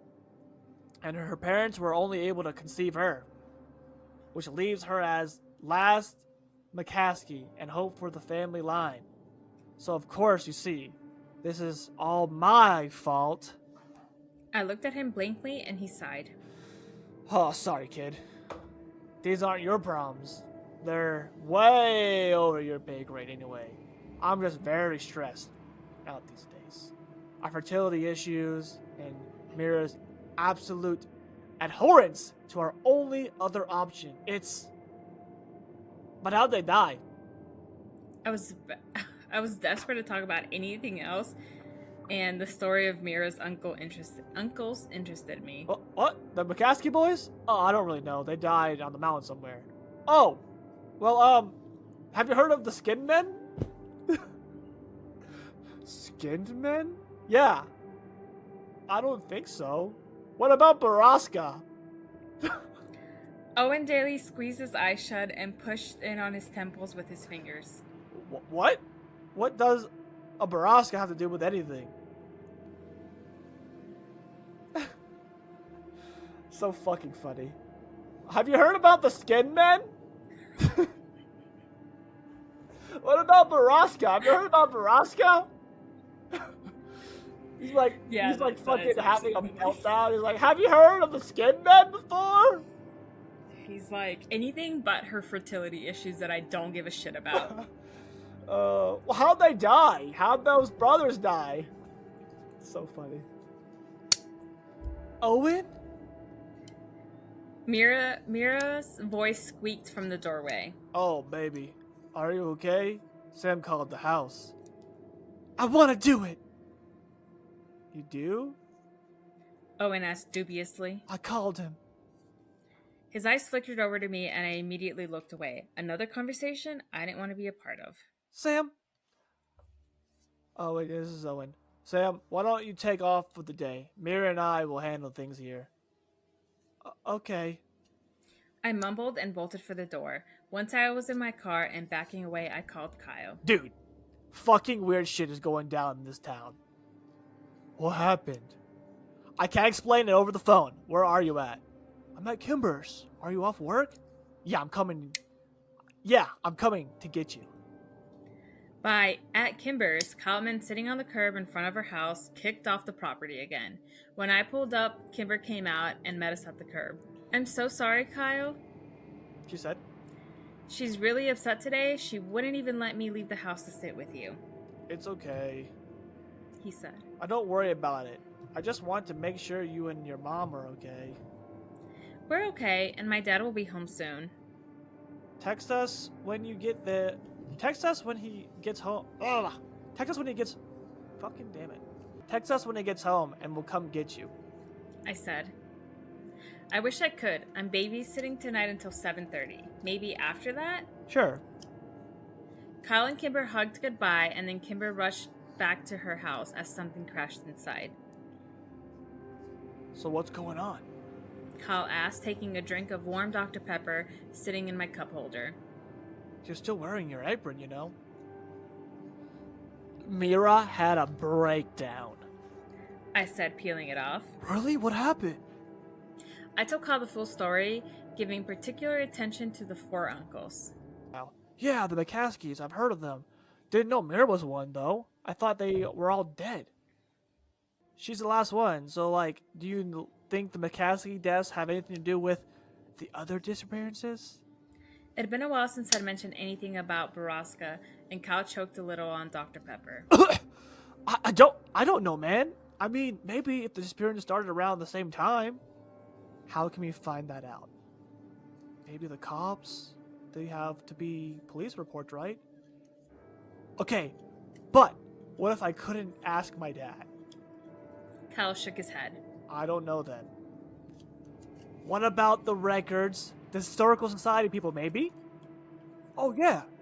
He said, nodding. We can try them. They're over on 2nd. They share an office with Thrifting Arts and Antiques. I made a U-turn and started back toward town. Hey, why are we doing this? I'd known the question was coming. I'd hoped to have more answers myself before I had to give him one. Just Whitney. Was all I could say. Kyle didn't ask anything more. The Historic Preservation Society at Drisking was at the back of the building, and we had a walk through the antiquities shop as the owner, Mr. Dragger, eyed us warily. At the end of the short hallway, we found a small room with 2 desks pushed together.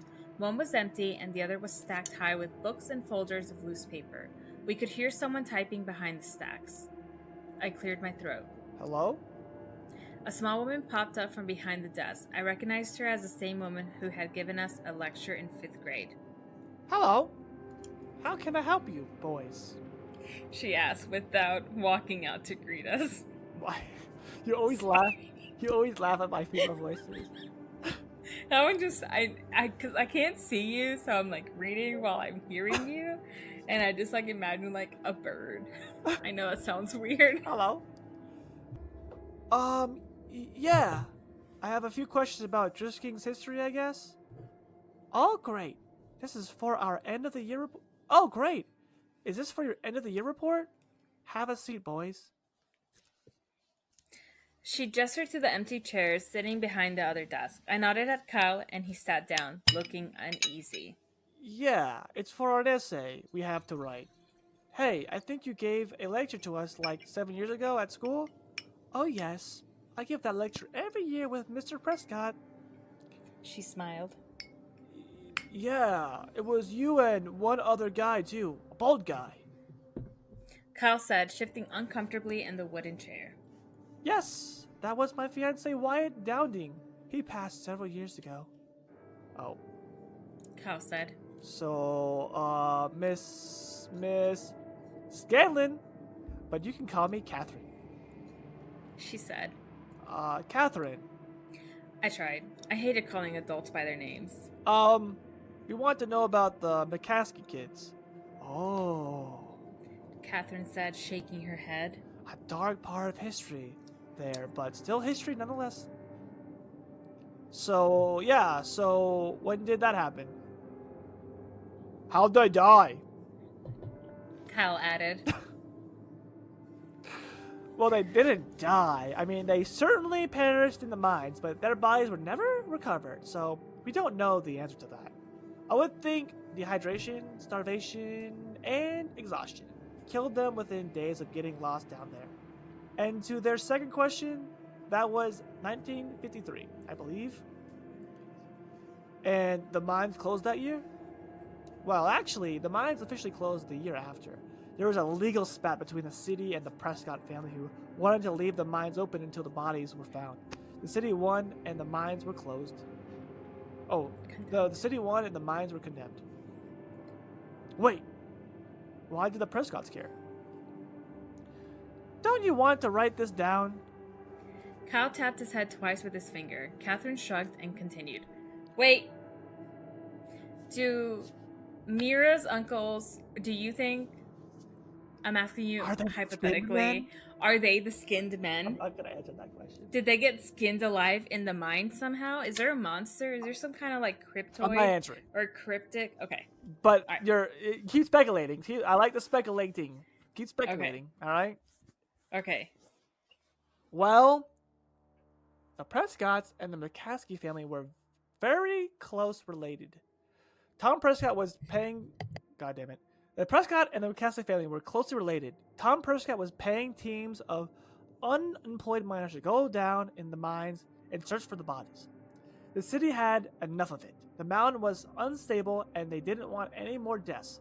The mines had been abandoned years before and were structurally unsafe.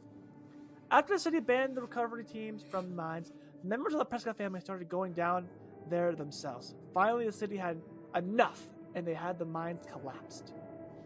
With bombs? Kyle asked. Well, with explosives.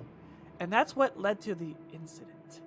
By this time, the mines had been unprofitable for years, and the city was quite broke. They hired a less than reputable company to collapse the mines, and, well, they set off the explosives. They accidentally broke into the drinking water table. The cities went into debt trying to purify the water of silt and iron ore. It wasn't until 2 years later that things started getting better, thanks to the Prescotts who truly did revitalize Drisking. Kyle's phone chirped and he pulled it out of his pocket. It's Kimber. She wants us to come over. Okay.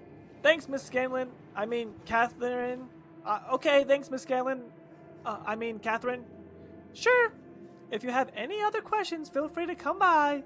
We're almost always open during the day. Oh! Or you can email me. She dug into her jacket pocket and pulled out a loose business card. It was creased and had a dusty smudge on it. Thanks. So, what do you think?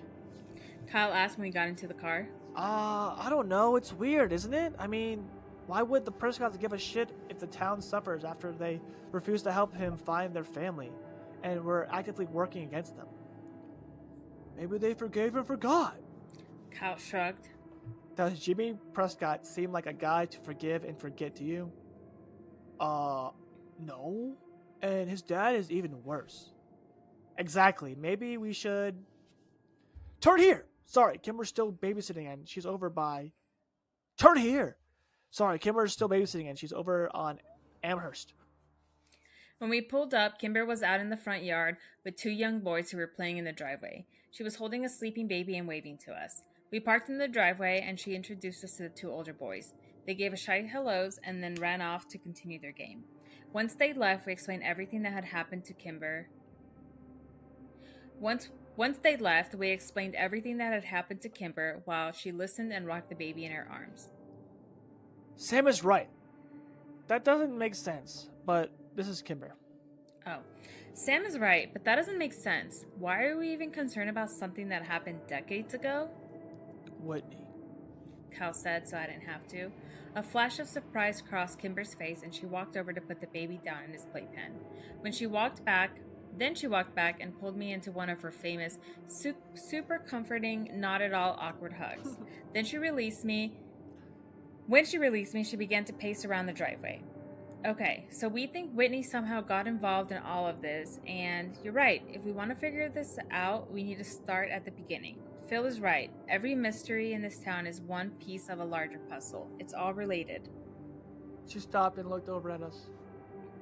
We need to go to the source if we want answers. Yeah, that's not a bad idea. Kyle agreed. I know he likes to hang out in the hideaway and get drunk with the ex-Seraph Clary. No, Kyle, not Jimmy. His dad.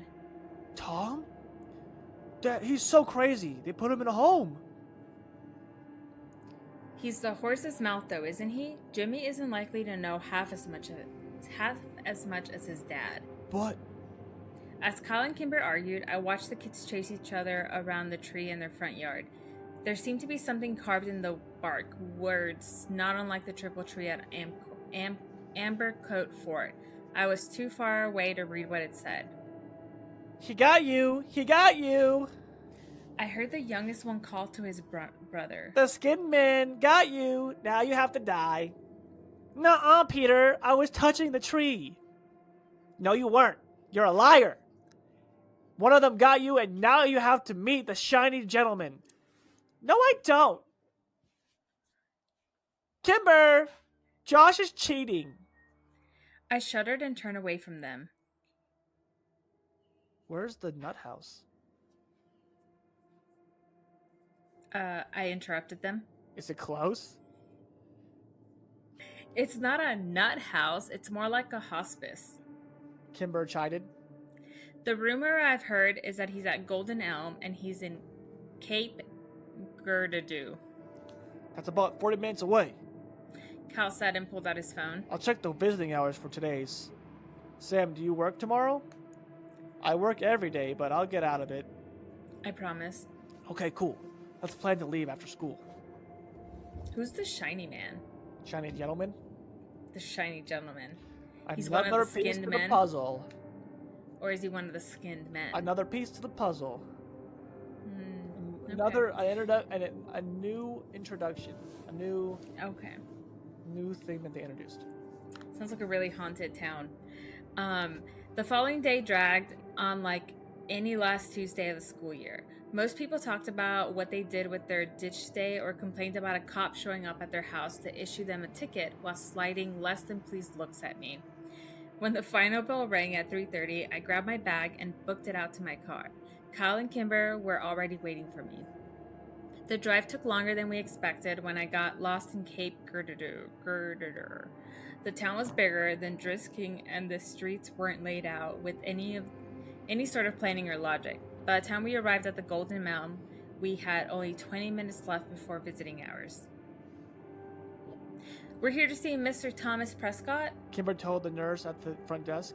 We'll let her do the talking since she had a disarming old-fashioned charm about her that put people in a friendly mood. Old Tom? Wow. He hasn't had visitors since Christmas, when his son came out. Sign the check-in sheet and take a visitor sticker. Your family, then? Do you know where his room is? The nurse arched a thin, suspicious eyebrow. I'm sorry, we don't. Kimber apologized. My mother has been asking me to check in on my great uncle while she's away doing Doctors Without Borders. I should have gotten more information from her, but you know, she only has so many minutes to call home. Oh, of course, dear. Let me get someone to escort you. What a crazy lie, by the way. Yeah, my mom's doing Doctors Without Borders? That is so elaborate. Like, that's too elaborate of a lie. That's definitely something that a teenager would do. Oh, yeah, my parents, they're in Africa saving the rhinos right now. And that's why you can't contact them. And I've been alone. They're also doing, trying to convert people to Christianity. And also, they also are doctors at the same time healing the sick. And I'm 15 and been living at home for 9 months. Yeah. An elderly led us to Tom Prescott's room, which we found empty. He pointed down the hall and said, He likes to read in the sunroom. We walked down the hall and found an old, thin man sitting alone and whispering to himself. He was sitting at a table in front of a backgammon board, moving chess pieces around it. Tom Prescott? Kimber said, smiling.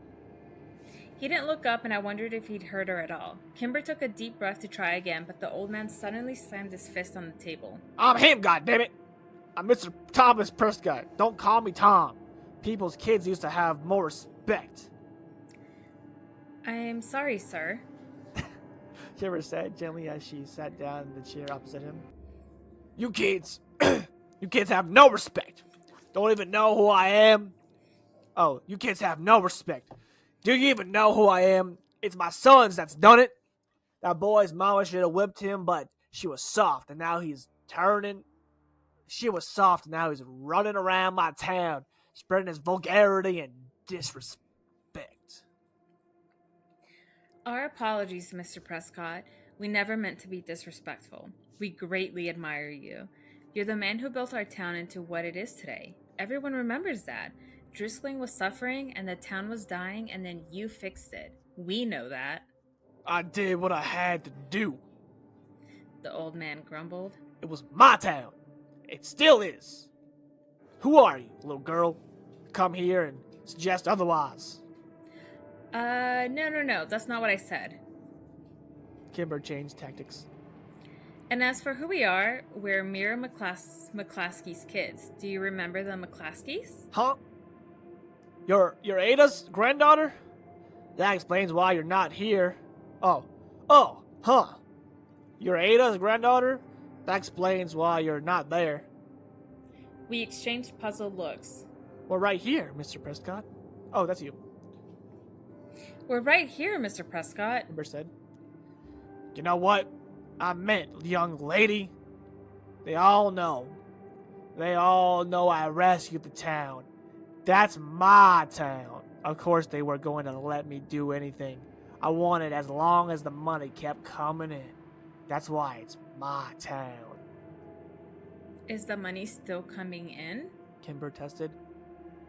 Well, you're here, aren't you? They didn't like it, but they took the money. They didn't know, not everything. They didn't, but they suspected some. And they must have been okay with it because they kept electing Clary and they kept taking the money. Prescott picked up a pawn and ran his fingers over it as he talked. It's just a powder, so unassuming. A fine, soft powder. The powder doesn't know what it is. It doesn't know it's bad. It's just like people. Oh, it's the people who say it's bad. But it needed to be done. You know that, Ada? You know we had to do it. Kimber hooked him in. I know we had to, but it's your son. I don't think he's doing it right. Well, of course he isn't. The elderly Prescott slammed his fist on the table again, and two rooks tumbled to the floor. They were mine.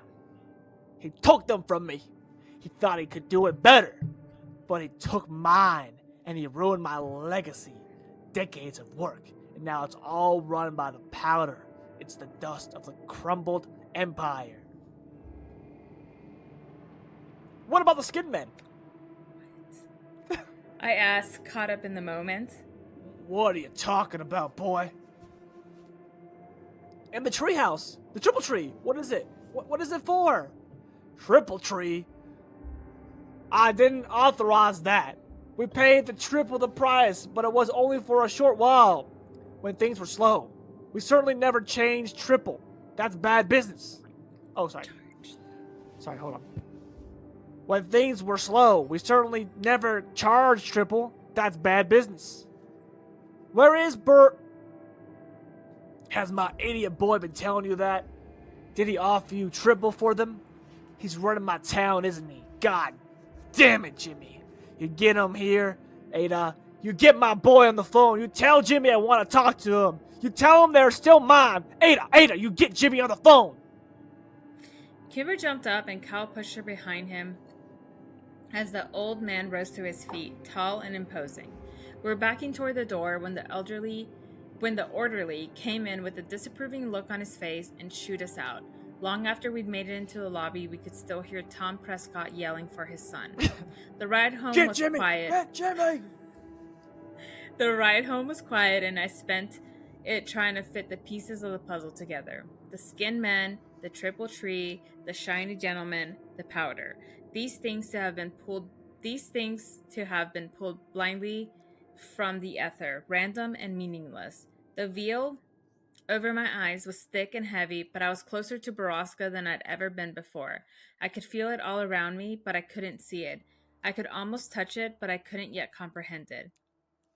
I suddenly realized the cow was pulling over off the road and I snapped out of my contemplation. He put the car in park and turned around to look at me in the back seat. Is this really about Whitney, Sam? Yes. Kimber watched us with worried eyes. Why don't you think that?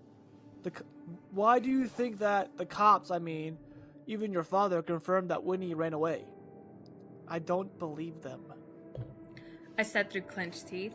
Look, Sam, we're getting pretty deep in here, and I'm with you on every step, but I have to know that there's a reason we're doing this.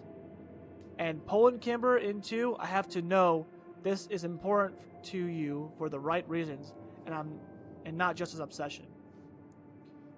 I looked out the window and realized he'd pulled over near the West Rim Prescott Ore trailhead. He was right to worry, and even more so to be protective over Kimber. Kyle was thinking it, and so was I. The powder. If Borrasca really did involve moving mass amounts of drugs, did I want to involve my friends any further? It wasn't their fight. I love these people. Could I really risk their safety for my own curiosities and vendettas? But as hard as I wish I could let them go, I knew I needed them. Powder is. Are they talking about drugs? Your theories are hilarious. Drugs and human Your trafficking? theories Hero are was hilarious. thinking. They're so Hero funny. was thinking it was like a supernatural thing. But is it drugs and human trafficking? Your theories are really funny. But And a cult? you know what's crazy? Fucking goddamn Sam, dude. Fucking setting off Mr. Prescott. What about, do you know anything about the skin men? You know about the skin men? Fucking set him in a fucking tailspin. What about the triple tree? God damn. Just like when he was asking Owen, too. Do you know about Borrasca? Yeah, dude, he just blurted it out. And then, like, they were getting somewhere, too, and the fucking blew it all up. God damn it. Just could have waited. Yeah, seriously. Chill out, Sam. Okay. We left off at what? This wasn't their fight. I knew I couldn't. Okay. I have to know what really happened to Whitney. I whispered. Kyle turned back around without a word, and Kimber placed her hand on mine. I jerked my hand away and crossed my arms, and then immediately apologized. Kimber just smiled in a forgiving sort of way. Kyle sighed. Sam. I was interrupted by the piercing ring of Kimber's phone. She scrambled for her cell to silence it, but when she saw the name on the screen, she quickly answered. Dad? What? Wait, what? Wait. What do you mean? Oh, No, I think that's This is all you. This is all you. I think it's Dad and then some Yeah, in the background. This is all you. What? Wait, what do you mean? Dad? Oh. No, wait, slow down. Hello? Oh shit. She took the phone away from her ear. Something happened to my mom and she's at the hospital. Tears filled Kimber's eyes, soft green eyes. Kyle threw the car in gear and screeched off the parking lot. We made the 10-mile trip back to the hospital in as many minutes, which was criminally fast on surface streets. Kyle stopped the car at the emergency entrance and Kimber and I ran inside. A deputy was there waiting. He refused to answer Kimber's desperate questions as he led us to her father. When the deputy swung open the doors, I saw my dad standing next to Kimber's, and I braced myself for the worst. Kimber's dad took her in one direction, and my dad took me in another. Before he said a word, I saw Kimber crumble to the floor on the other side of the room. I looked at my dad helplessly, and he gave me a sympathetic nod and pulled me into a hug. We sat down in a corner, and I stared at my hands as he quietly explained that Miss DeStaro had gone grocery shopping around 1 o'clock, came home, put the groceries away, made 2 lasagnas and a meatloaf, and put them in the freezer. Then she got in her car, drove to the hospital, parked in the shade, took the stairs up 7 floors to the roof, and jumped off of it. She lived long enough to apologize to the EMT who found her. I watched Kimber fall apart as her mother's body slowly grew cold in the morgue on the floor beneath us. And that's the end of part 2. Whoa. As soon as I forgot that happened, so when the call happened, and then she started, like, replying that way, I was like, oh shit, I forgot about this part. So far, let's do a little bit of recap here. We got Okay. Sam obsessing about Whitney. They're older now, right? Yeah. They try to figure out what's going on with the town. Everything's kind of weird.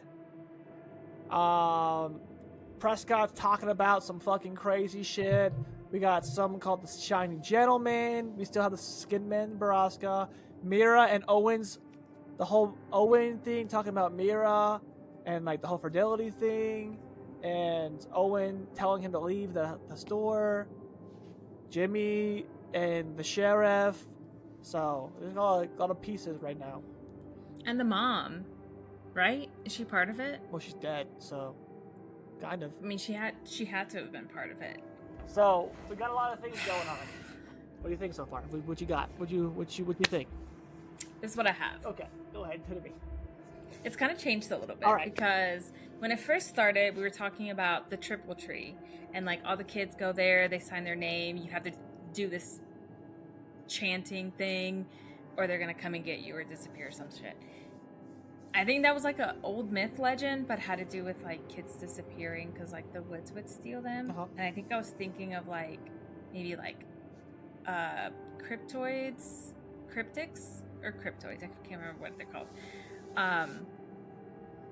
But now I'm thinking human trafficking and drugs. I think that the artisan sandwich place is probably something to do with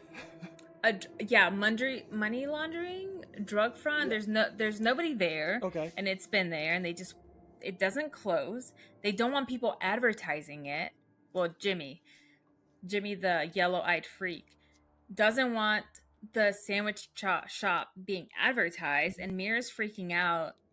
But that has something, I don't know. I think the skin men has to do with her uncles. I don't know who the shiny gentleman is. Okay. I have so many questions. All right. Oh my god. You're starting to piece things together. You're not quite there though, but you're on the right track, I would say. Okay. You're on the right track, but like you're still not completely there. You're putting some good stuff out in the ether. You're piecing it together. This is fun for me. This is awesome. Is it human trafficking? This is very fun for me. You got a couple things right, and then a couple things wrong. That's all I'm gonna say. Okay. So you're kind of there, but you're kind of not. You know? Okay. Yeah. How many parts is this first thing? Let's see. Let me look and see how many. Because we can't keep going. I gotta eat and stuff. Lame. But we'll finish it. So this story has the first part to the story, right? You got the first, I think it's 3 or 4 parts. And then there's a continuation after the events as well. That's ever been read. 2 parts left. Right. So 2 parts is 5 parts. There's another 3 parts after that. They're a continuation basically.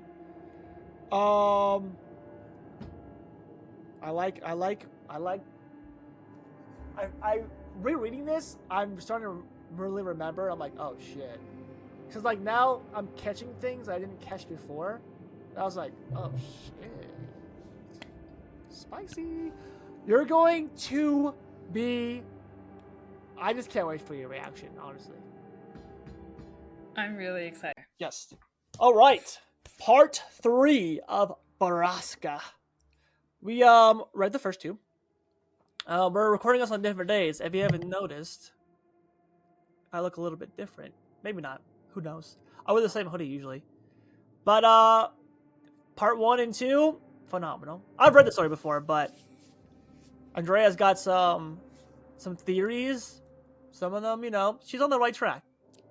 So we're gonna keep going here, and same as last time. You're gonna be Kimber, and I'll be the other 2. All right. Do you think she blames herself? I don't know, man. Probably. I stretched out on the reclined seat of my Chevy and pulled the bill of my hat lower over my eyes. But do you think she's okay? I didn't answer him. I certainly hadn't been okay when Whitney died, and Kimber was even closer to her mom than I was to my sister. She was definitely not okay. Sam, seriously, I'm fucking freaking out here. It's been 2 days. I pushed my hat off of my face and looked over at Kyle, who was admittedly a wreck. His eyes were bloodshot, his face shallow, and his red hair was greasy. Dude, her mom unalived herself. You know how close Kimber was to her mom. She just needs some time, but she'll be okay. She hasn't answered any of my texts or calls. I've left her like 9 voicemails, man. I think I'm going crazy. You just have to give her space. Yeah, but she's my He still couldn't say it around me. I'm supposed to be looking after her. Look, Kyle. I know you want to help her. Look, Kyle, I know you want to help Kimber. And I want to help Kimber too, but she hasn't answered our calls, been to school, or come to the door when we've stopped by her house. She doesn't want to see us right now, and we have to be okay with that. Right now, Kimber knows what's the best for Kimber. But what about the unalive note? You think that has something to do with it? I sighed. We don't even know if there was a note. Kimber's dad was upset and messed up when he said that, and it's possible I misheard him anyway. I asked my dad, and he said that there was no letter. Right, because your dad is such a beacon of truth. One look at Kyle told me I'd immediately regretted his words. I shrugged. I don't know what to believe anymore. The truth was that I knew what I heard. Mr. DeStaro had said something to the cops about a letter, but I couldn't tell Kyle that, not right now. He was already worried that his relationship with Kimber was part of the reason her mom had been so depressed. I'd asked my dad about the letter when he'd come home after that long night, and he sighed, run both of his hands through his hair in a tired way, and said, Sam, I don't know what to tell you.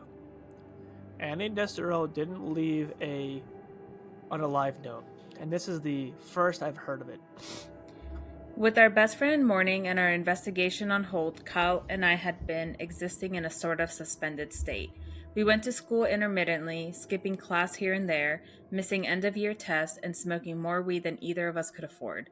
Without Kimber there to set us straight and keep us in line, we were lethargic, brooding, and irresponsible. I never realized how much I relied on her.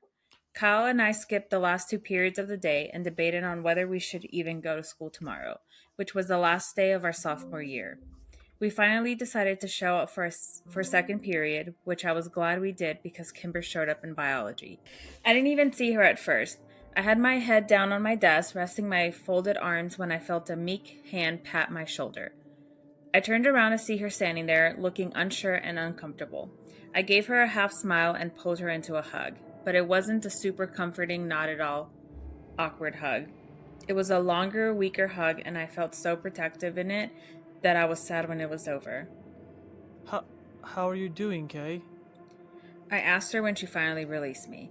Kimber wiped a tear off her cheek. I'm okay, and she gave me a wobbly smile, and I knew it wasn't true. I wrapped her into another quick hug as Phoebe Drager shot us a snotty look. Have you seen Kyle yet? No, I have next period with him. He's been worried about you. I know, she said, sliding her eyes to the floor. Things have been really hard for me at home. It's okay. We're here for you, whatever you need. Yeah, that's what I was hoping. Whatever you need. Since it was the last day of school, our teacher, Mr. Founder, was just happy to return our graded test and let us bullshit the rest of the period. Kimber talked about the arrangements for the funeral that weekend and chided Kyle and I for skipping finals to get stuff. When the bell rang, I could see that Kimber was both excited and nervous to see Kyle. As we packed our bags, I assured her that Kyle wasn't mad, he was just worried about her. She threw her bag over her shoulder, set her jaw, and nodded. She was trying hard to keep it together. As soon as Kyle saw her from down the hall, he slammed his locker shut and walked towards us with such intensity that I began to wonder if maybe he was mad. He pushed past a dozen people without so much as glancing at them and left a curious, if annoyed, crowd in his wake. When he finally reached us, Kyle threw his backpack against the wall and swooped Kimber up in the sort of way you'd see in an old black and white movie. Everyone who'd watched all this unfold, included me, groaned in unison. Since most of the teachers weren't even bothering to take attendance that day, I went to calculus with Kimber and Kyle, where they had the same conversation Kimber and I had had last period. Towards the end of the hour, the conversation faltered and became uneasy. Towards the end of the hour, the conversation faltered and became uneasy. Kyle and I exchanged a look over the top of Kimber's head, and I nodded at him. Kimber, He said quietly. this person, okay. Did your mom leave a letter? What? Kimber asked in surprise. I heard your dad talking about a letter on Tuesday. I said, "Oh." As we waited for her to continue, the bell rang for lunch. Everyone filed out of the room, but the three of us stayed sitting at our desk. Kimber, I finally said. She sighed sadly and looked over at Kyle. Yes. what did it say? He asked nervously. I don't know. I haven't seen it. I asked my dad for it when we got home, and he said I'd misheard him and there was no letter. He said not to mention it to anyone else, or I'd just upset people. Well, then we both misheard him then, I said. which seems unlikely. I've known my dad all my life. I know when he's lying. People started to filter in for the next period, sliding sympathetic glances at Kimber. Since it was our lunch period, we gathered up our things and walked out to my car, as we always did. I sat in the back seat, letting Kyle and Kimber take the front. Kimber took a deep breath and continued. I know my dad is lying, and I know he has the letter. Are you sure? Kyle asked. I could tell he was still terrified that some of the blame rested on him. Oh, yes. Yeah, and I know it contains the name Prescott, I think. I think I even know where it is. Prescott? Yet somehow I wasn't that surprised. He was the axis around which everything that was bad orbited. That's the weirdo, right? Yeah, that's the rich guy in town. Yeah. Okay. How do you know it says Prescott? Kyle asked. I heard my dad reading it once. I think he reads it a lot, actually. He was sort of sobbing and whispering the words and throwing things in his office. My dad, he hasn't been well. Do you think she was having an affair with Jimmy Prescott? I shook my head. I'm guessing you need to... Oh, that's not me. I'm guessing you need to think bigger than that, Kyle. I agree, Kimber said to her hands in her laps. With everything we know about the Prescotts, I'm fairly sure this isn't about an affair. It's all connected somehow, don't you think? My dad was the love of my mom's life, but she only left a letter for me. I think that somehow I'm the one she wronged, not him, you know? I think she did something to me, or maybe she did it because of me. Kimber's voice broke over the last sentence, and Kyle pulled over, kissed the top of her head, and whispered words to her that I couldn't hear. So we need to get that letter, I said after giving them a minute. Yes, I really need to read it. Kimber's voice was still wobbly. How do we get it? If it's in the office, we just need to wait until her... Oh, that's Kyle. If it's in the office, just need to wait until her dad isn't home. Kyle said as he looked out the window. You don't think I thought of that, Kimber sighed? He never leaves his office. Not since we got home from the hospital. He sleeps in there. So we need to get him out. No. We need to get me... Oh, this is you. Sorry. Oh. No, we need to get me in. Tomorrow is my mom's funeral, and half of Drisking will be there, including my dad, of course. I need to leave without him noticing and run home so I can go through the office. Okay, that's easy. Without my dad noticing. And I need to be back by the end of the service. We both nodded, but stayed in silence because it looked like Kimber was weighing saying more. My dad, he's been very cold, and I think he blames me, Kimber finally said. That's bullshit. Kyle spat. Can you guys help me? Absolutely. Of course. Why would it be her fault that her mom... I cannot wait until you Okay. figure out I the like... end. I I'm don't so happy. I'm excited. I don't even have a theory. Oh man, you're gonna be. I cannot wait. All Oh right. my god, this is so much fun. This is way more fun than us not knowing both together because I know the ending and you're over here squirming. It's I great. need to know. All right. We spent the rest of the lunch hour creating a plan far more strategic than the mission probably needed. Kyle and I would engage Mr. DeStar in conversation, and then Kyle would get a text from Kimber telling him she was having a breakdown in the bathroom. Kyle would go comfort her, and then they would take my car to the DeStar house. I would stay behind and keep an eye on Kimber's dad while they were gone. I went to work that afternoon for the first time since Monday. Mira seemed to be in a much better mood and let me go home early since it was Friday. I didn't sleep well though, and I got up at 4 a.m. to go through my clothes looking for something dressy and black to wear to the funeral.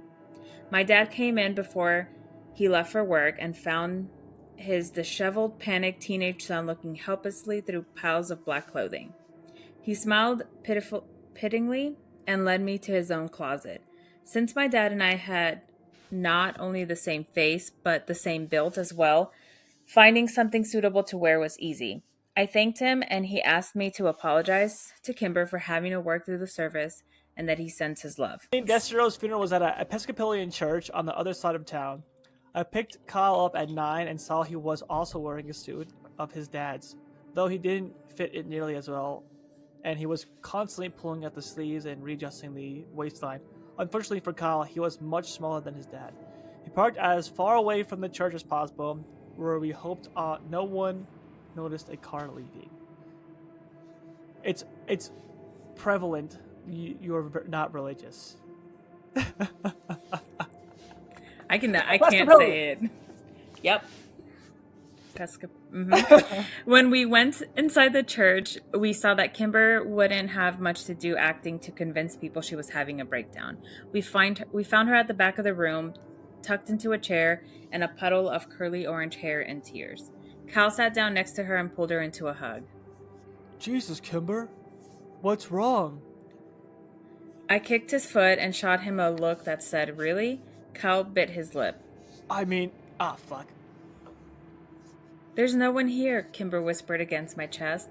"My mom grew up here, she had hundreds of friends in this town, and no one came." Oh my god, can you So sad. So sad, but also fucking Kyle is so stupid. I know. What's wrong, Kimber? As they're at her mom's funeral. Yeah, it's just a get together. It's not like we're, burying someone today. Crazy. What's wrong? We looked around like he just realized where they were. We looked around, and I had to admit the turnout was sparse. A few groups of 3 or 4 people standing together. Kimber's dad, who sat in the chair opposite the room of his daughter, with his head in his hands, and some family I recognized from barbecues at Kimber's house. Ex-Sheriff Clary and his wife Grace were there, standing with a few of my dad's deputies and talking quietly in the corner. I could see why Kimber was upset. As we waited for the service to start, I realized I'd never been to a funeral before. I wished that we had one for my sister, but I knew we never could since Whitney was still legally alive.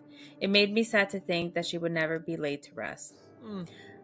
Only a few other funeral goers trickled in, and the pastor began getting people seated for the service. I noticed the casket at the pulpit for the first time and was glad it was closed. Still, I had a wonder at the simple, unadorned, most ugly coffin that had been chosen for Kimber's mom. I knew that the Staros had money, quite a lot of it actually. It was an interesting, almost insulting choice. Poor Kimber. Kyle and I stood Kimber up and started over to the pews, but she stopped abruptly. "I'm ready," she said, and brushed her hair away from her wet face. Ready for... "To leave. I can't be here anymore. It's a disgrace to my mother." Kimber raised her head a notch and set her jaw. I knew this look, and it meant that there'd be no reasoning with her. Kyle and I looked at each other. It wasn't the plan. It'd been a lot more obvious if Kimber was missing from the service, especially with the low turnout. Let's go over and say what we rehearsed to my dad, Kyle. I will text you in 30 seconds. Go. Kyle nodded and started over, and I knew we weren't arguing. Mr. DeStar was finally standing, looking over at the front pew reserved for him and his daughter with hesitation. Mr. Starro, I said as we approached. I'm very sorry to hear about your wife. She was Shit, I'd forgotten my lines. a great woman who raised a wonderful daughter. Kyle finished. Yeah? He spat. Do great women unalive themselves, leaving their wonderful daughters alone in this world? Shit. Do great women jump off buildings, make spectacles of themselves, and leave their families to deal with the publicity and the grief? Kyle's phone chirped. Thank God. Oh, that's Kimber. Kyle said a little too fast before he'd had time to actually look at his phone. Oh man, she isn't well. She's crying and feeling sick. I'm gonna go help her. No! Mr. DeStaro yelled so suddenly that Kyle dropped his phone on the ground where it made a loud clatter on the stone floors. Not you. You don't help my daughter. You don't even talk to her. He can go. And he pointed at me. Okay. I stuttered. The plan had changed too much. I needed to know I needed to somehow... Wait, I have a question. Why do they hate him? I don't know. I thought the mom It's had not it. really stated, and I don't remember why. So, there's a couple things I don't remember the story. I don't know why they hate him. I think it's just because he's a troublemaker, to be honest. Okay. Probably what I think, but I forgot completely why they hate him. I knew they've mentioned like the mom not liking him, but I didn't know that the dad also didn't like him, but I guess that makes sense. Okay. Oh, you know what? I have a theory, but I can't say it because it's going to give away the ending. Go ahead. Okay. Make sure you remember. So after. Yeah, write it down. I stuttered. The plan had changed too much. I needed to somehow get the car keys from Kyle without being seen. Kyle gave me a shaky, subtle nod, and then he and Mr. DeStaro went to sit down. It was obvious Kimber's dad was keeping an eye on Kyle. Getting the car keys from him was going to be nearly impossible. I backed into the shadows at the back of the room while the pastor started the service. I texted Kyle 4 times asking for help, but he wouldn't dare touch his phone. He just stared straight ahead, flicking worried glances at Mr. DeStaro every few seconds. After several minutes, I went to find Kimber to see what she wanted to do, but she wasn't in our meeting spot by the back door. The plan was falling apart. Where are you? Kyle's next to your dad, and I can't get the keys from him. I waited in the hallway, tapping my phone against my hand nervously. After a minute or two, my phone vibrated. Kimber says. It's you. I'm sorry. I left without you guys. I had to get out of there. I'm so sorry. I'll be back before the end of the service. I promise. Shit. Be safe. It was now imperative that I not be seen. I went to the men's bathroom, locked myself in a stall, and played Snake for the longest 20 minutes of my life. I knew the service wouldn't go on much longer, so I texted Kimber again. You on your way back yet? You on your way back yet? Did you find it? I sat waiting, watching the minutes tick by. I texted her again. I think the service is ending soon. Where are you? After another 7 minutes of no response, I tried calling, but it went to voicemail. I tried again, but the same result. I was getting nervous. I was about to try a 3rd time when 2 people walked into the bathroom and my phone vibrated with a text. It was Kyle. The service was over. Kimber has the keys. Why are you guys back yet? Did you find anything? I left the bathroom without washing my hands and received dirty looks from the 2 strangers at the urinals as the door closed behind me. I found Kyle staring at the window, looking for my car. Kyle. He jumped. Where's Kimber? What did you guys find? I don't know. She left without me. What the fuck? Why? Where is she? I don't know, Kyle. She left without me. I She's not reiterated. Oh, she's sorry. not answering my calls or my text. Fuck, mine either. We have to keep an eye out on her. We have to oh my gosh. We have to keep an eye on her dad until she gets back. We're not the only ones. Kyle said, gesturing across the room. What the fuck is going on? 3 men were talking to Kimber's dad in a corner across the room. Chief among them was Killian Cleary, who was flanked by his 2 former deputies. Drisking's retired chief had his hand on Mr. DeStaro's arm and was speaking to him in an angry, hushed tone. Kimber's dad was shaking his head and desperately objecting to something. The 2 deputies walked out to the front door of the church, and Mr. DeSaro sagged against Killian Cleary, who sat him in a nearby chair. Something was happening. Call Kimber. Call Kimber now. Kyle said. I tried again, and this time the call rang twice and was sent to voicemail. I ended the call and threw up my hands, looking desperately at Kyle. Again? He said, and took out his own phone. I got the same result, but felt a jolt of relief when someone answered Kyle's call, but it wasn't Kimber. Phil? What part of town are you in? I need a ride. It's an emergency. Yeah, man, I'm at Northridge Church. As fast as you can. I'm with Sam. I'll owe you. Kyle hung up and then immediately tried Kimber's phone. She's sending me a voicemail too. We both stood at the window anxiously waiting to see Phil's silver Mazda pull up. Kyle chewed his lip and I tapped my phone. Come on, Saunders. We threw occasional looks back at Kimber's dad until Clary stood up and ushered the now inconsolable man out of the church. Suddenly, Kyle's phone chirped and we both looked down to see Kimber's name flash on the screen. Kyle's knees nearly buckled in relief and sagged against the wall. I found it. Kyle opened the text and furiously typed a reply. They're coming for you, Kay. We both stared at the phone waiting for a response, and just as the sun blinded us as it reflected off of Phil's approaching silver sedan, we got one. They're here. Who's going for her? The 3 people that were talking to the dad. Because of the note? Who is Kimber? Kimber? I know who Kimber is. I'm just saying, why are they going after her? Keep reading. All right. It was the last message we got from Kimber. When Phil dropped us at the DeStaro house, we found the front door unlocked and no home. No one was home. Let's say no one was home.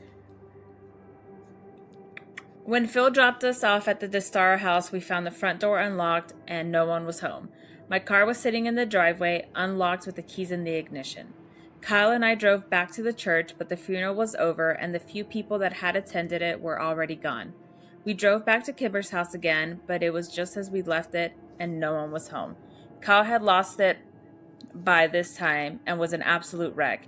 He'd call her so many times. I was sure he'd kill her battery. His calls went straight to voicemail and his texts unanswered. After half an hour of begging from Kyle, I finally called my dad. He answered immediately. Sammy, what's wrong? It's Kimber. She's gone, Dad. We looked everywhere, but her and her dad are missing. She left the funeral early and Killian Cleary was talking to her dad, and then Samsons and Greg left, and I think they went to her house and they got her, Dad. I think they're still working for Clary on the side. Oh, sorry. I think they're still working for Clary on the side or something, and I think they're doing something bad.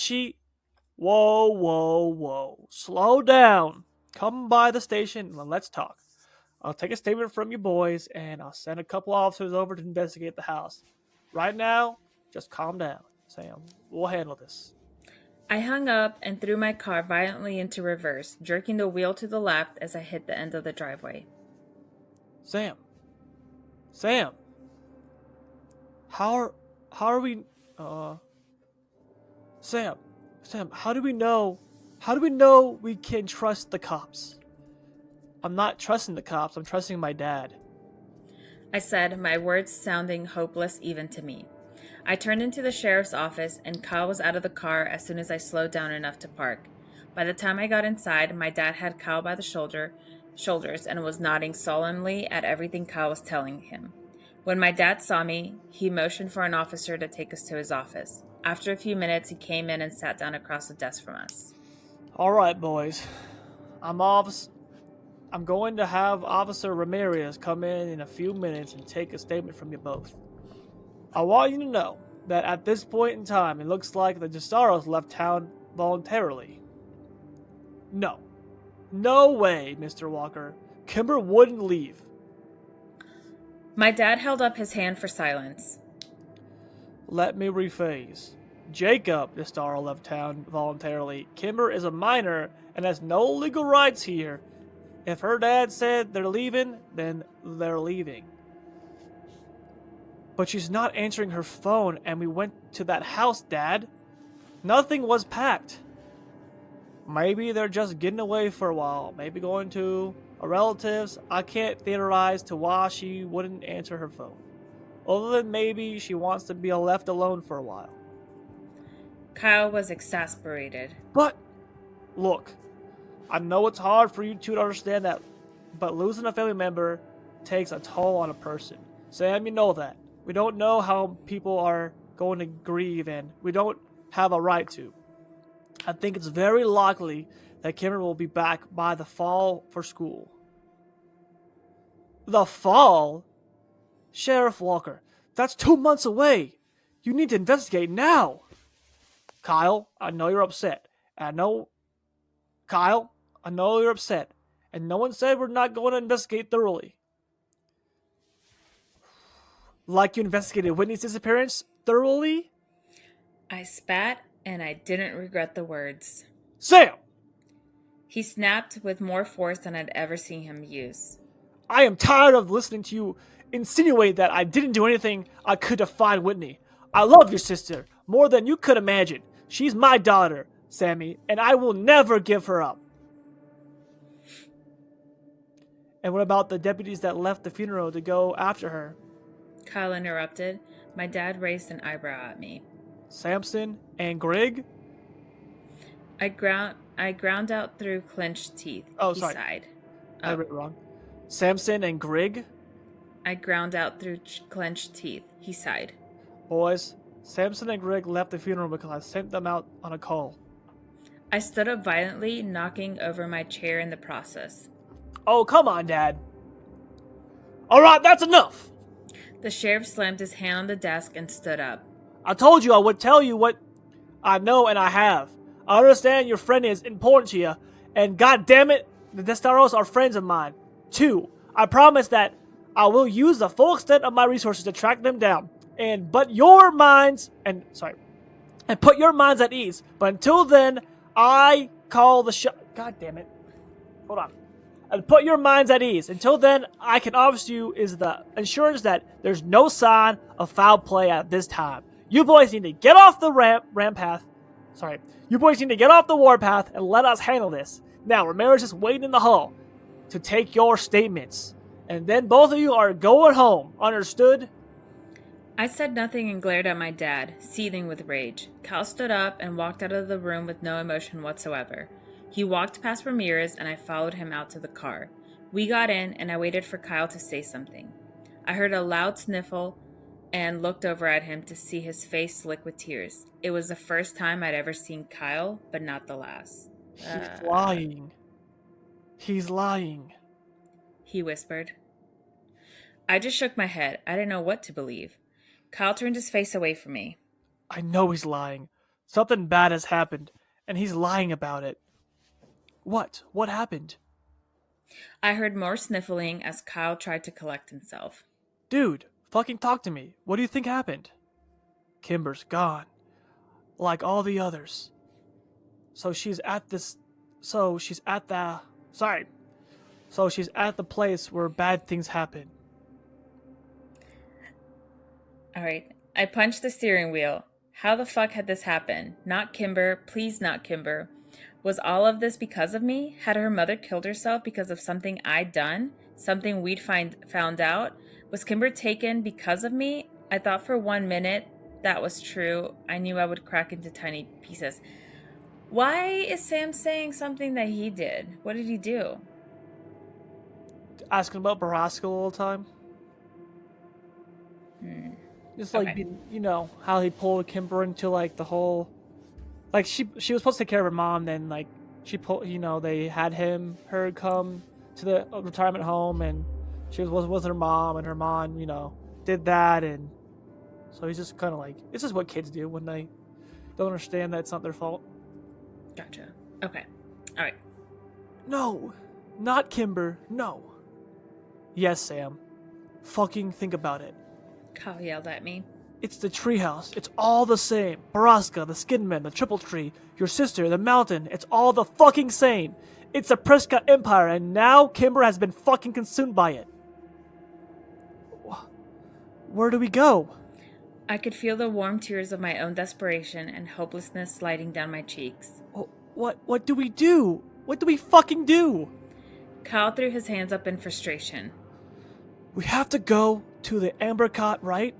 It all starts and ends at the Triple Tree, Sam. Surely you figured that out. You've been to the treehouse a million times, Kyle. There's nothing there. I don't know where the fuck else to go, Sam.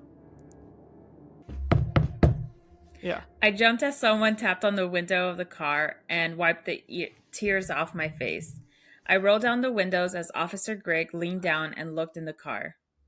You always move along home, all right? Yep. I said and turned the key in the ignition. Officer Greg waved at us as we pulled out of the parking lot, but we didn't wave back. Treehouse. Kyle said.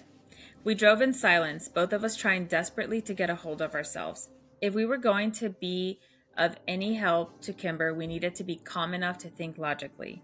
I parked in the space next to the trailhead and saw several bikes tied to that post. As we made our way up to the West Rim Prescott Ore Trail, we passed Parker and a couple of his friends coming down it. I nodded to him, but Cal said nothing, just stared up the trail, reaching for the only place he knew to go. It was almost dark by the time we got to Ambercot, and there was a little light left to search for whatever Kyle hoped to find. It took half an hour in the darkness before I finally convinced Kyle that there was nothing there to help Kimber. And though we didn't speak of it, I knew that he and I were both painfully aware of all the sounds of the night. We were scared, terrified, down to our very bones, that we would hear the piercing scraping, grinding, and metal screams of the monster at Borrasca that we'd come so accustomed to over the years. We both dreaded it, prayed it would not come, and we did not speak of it. I dropped Kyle off at home and promised we would find Kimber tomorrow. I swore we would. He gave me nothing more than a shallow nod and disappeared inside his house. My dad was waiting for me in the kitchen when I got home a few minutes later. I didn't look at him and walked over to the fridge, realizing I hadn't eaten all day. Sammy, sit down. I want to apologize for today. I took out some chicken and cheese and went to the pantry for bread. I know you're scared. And I know that I lost. I know you're scared. And I know that a lot has been going on that you can't exactly relate to. He said. Sighed. Oh, he sighed. Anna had been depressed for a good long while, Sam. Over 20 years. That'll weigh in a person. I ignored him and continued making my sandwich. I was dying inside, wondering if I could even trust the man I'd called my dad my entire life. She was suffering, Sam. And sometimes people who suffer that deeply don't know of any other way out. She knew her depression was hurting her husband and her daughter, and maybe she mistakenly thought she was doing them a favor. Mom's depressed. I said without taking my eyes off my task. He sighed. Your mother is coping, okay?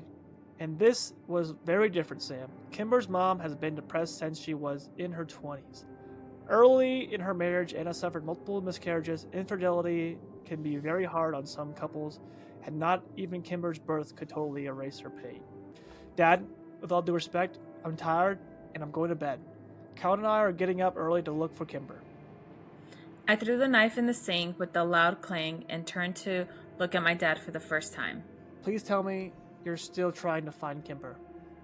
The sheriff stood up from the kitchen table, looking as tired as disheveled as I felt. I promise, Sammy. And I finally believed him. The next morning, when I pulled up to Kyle's house, Parker came out to meet me. Hey, Parker. I said when I rolled down the window and cool morning air wafted in. Kyle's not here. He left around 5. Stole my dad's truck. He's pissed you'd better go. Thanks, man. I said, and then rolled up the window and took off down the street. I drove around all morning looking for Kyle and calling his cell, but he didn't pick up until around noon. Sorry, man. I couldn't sleep. Kyle sounded a bit more stable than yesterday. That's cool. Where are you? I don't know exactly. A rare spot where I'm getting service. You in the woods? Yeah. She's out here, Sam. Somewhere in these mountains. I can feel it. I know it. Alright, well, let me meet you. Okay, just come down to the West Rim Trail and I'll meet you there. I was only 5 minutes away, so I arrived before Kyle had time to get down the mountain. Mr. Landy's red Dodge Ram was parked haphazardly in a no parking zone, and I figured it would probably be towed by the time we got back. I doubted Kyle cared at this point, though. I crossed my arms and leaned against my car as I waited for him, staring up the dirty red trail in impatience. When Kyle finally showed half an hour later, he was covered in sweat and dirt and dejection. Jeez. So? I said, pushing up off the car. No, nothing, man. Alright, well, let's keep searching. We hiked miles and miles off the mountain that day, but we didn't find any sign of human life. And for the next few days, if the sun was out, so were we. Kyle was growing more and more desperate, crossing onto private property to look for logging equipment and mapping out the country's many mines to search the abandoned buildings. But the mountain was big and the needle buried deep in the haystack. And as the days slipped away, so did Kyle's sanity. Every time I saw my dad, he would give me a sober look and promise me that they were still looking. It seemed to me that even he was growing concerned. The DeStaros house remained as cold as empty as the space between the stars above it. On the 11th night of our Kimberless existence, I was awoken out of a troubled sleep by the piercing, whirling, screeching sound of death at Borrasca. I cried myself back to sleep to the tortured sounds of Kyle's own agony next door. We had failed her. Kimber was dead. What do you think about part 3? I have questions. All right. All right. Shoot 'em. First of all, and I'm not asking because this is like the first comment that I'm seeing. Don't look at comments. I know. It was just an accident. And it was just the first one. Okay. What does Kimber's mom's... That was a weird thing for Sam's dad, the sheriff, to say that Kimber's mom had infertility issues. Mm-hmm. You don't remember the beginning of the story? Yeah, but didn't Mira also have infertility issues? Yeah. Okay. Does that have Because something of to the do mines. with Borrasca? Because of the mines. Oh, don't you remember? duh. Yes, I do now. They said because there's the mines are poisoning the water. I remember now. The water stuff. Yeah. They Yeah. mentioned that. That's why. So, Mira, infertility problems. Same with Kimber's mom. Mm-hmm. All right. Where did they go? They just disappeared? Who?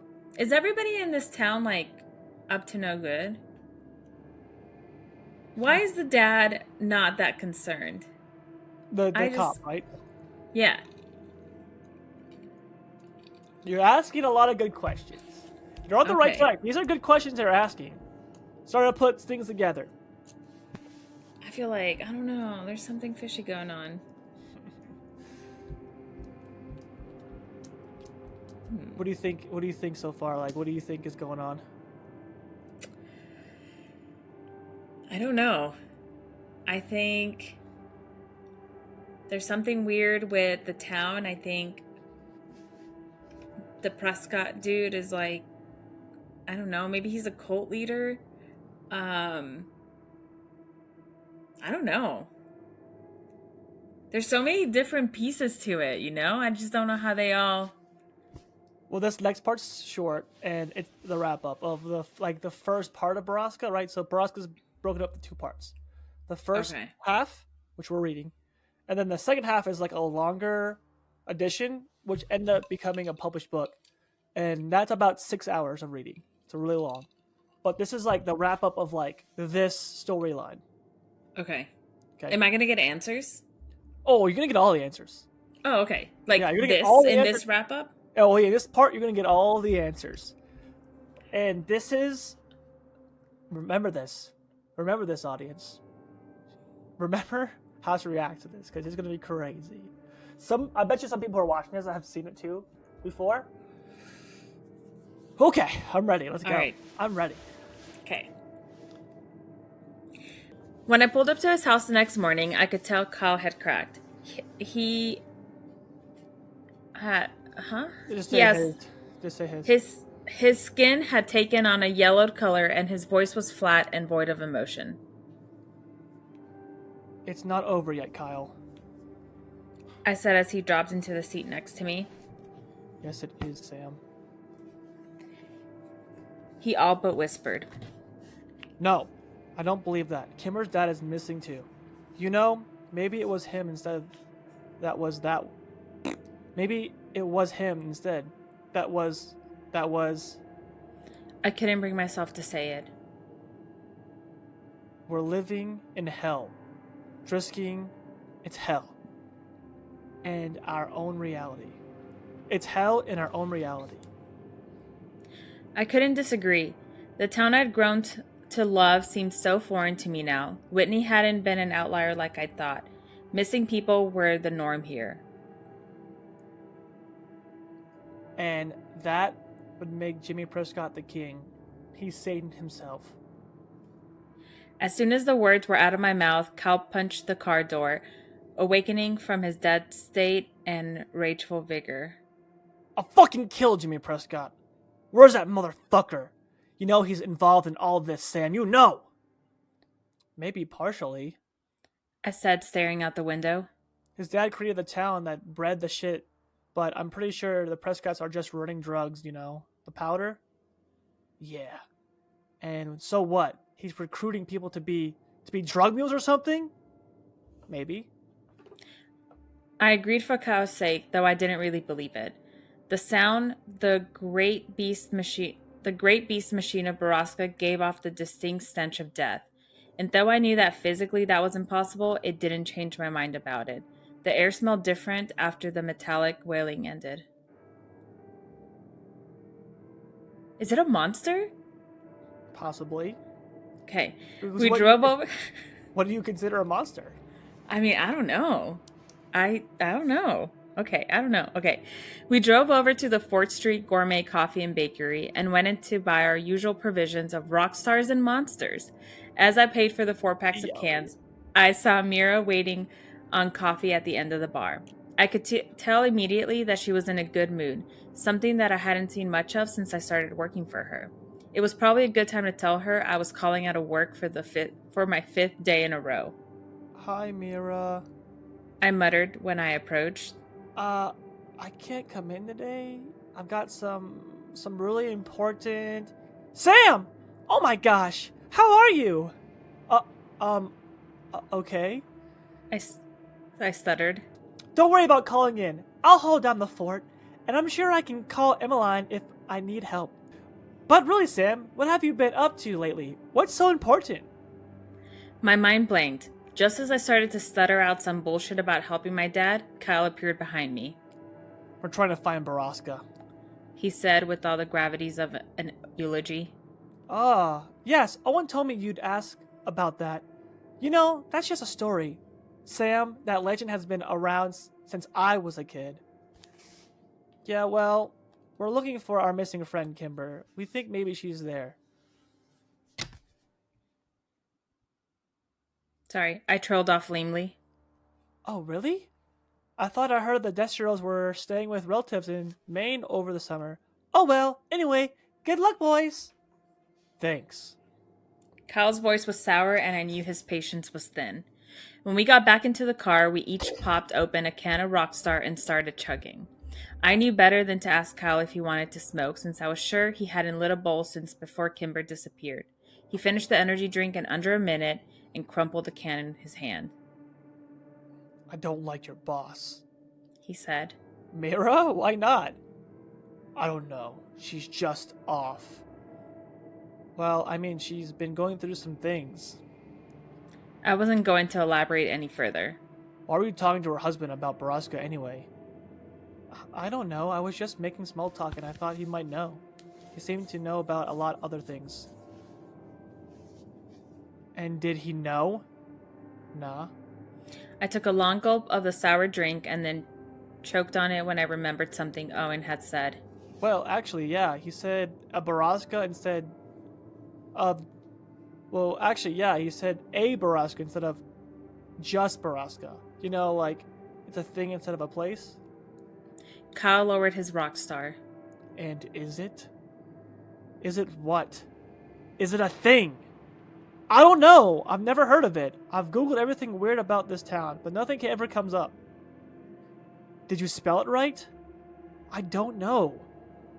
Do you know how to spell it? No. I pulled out my phone. No. Fuck Google, Kyle said. We need to talk we need to talk to Caitlin Scallion. That's what Kimber would say. He was right. Catherine Scallion may be the most knowledgeable person in town and was probably the right person to ask.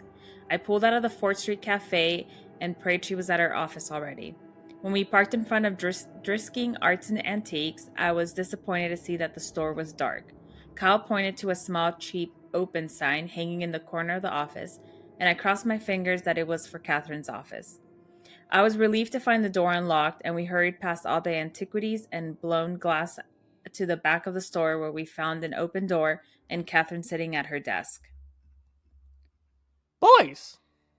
She stood up when she saw us. You're up quite early for summer break. How did the essay go? Oh, sorry. Let me embody some old lady here. Okay, I thought that was good. Boys! She stood up when she saw us. You're up quite early for summer break. How did the essay do? Great. Actually, we're here for more help. Personal interest. Cal added. Catherine raised her eyebrows. Color me impressed. Kyle's pissing me off. I know, what? His whole tone is just like shifted. I get it, he's worried, but like, ugh, he's being annoying. He's worried about his girlfriend. Yeah, he's just being fucking a dick to everybody, though. Yeah. I needed to get right down to it. If by some small chance Kimber was still alive, then every second counted. We're here because we want to know if Borrasca is a thing or a place. Catherine raised her eyebrow. I remember that legend as a kid. I'll actually have to tell you, I didn't know if it wasn't for Wyatt. Oh, damn it. I remember that legend as a kid. I'd actually have to tell you, I didn't know if it wasn't for Wyatt. He knew so little about so much. She laughed. A sort of jack of all trades. Anyway, he told me an interesting fact once about Borrasca. It's both. What do you mean? I leaned over her desk. Well, the term Borrasca is just an old, outdated lexicon. The word was used by miners to describe an underperforming mine. A mine? I whispered. Kyle shook his head. Sorry, there's like voices coming out of my I can hear voices outside. We've been looking at mines. All the mines in old All the mines in Butler County are Borrascas? Oh, that's her. That's me.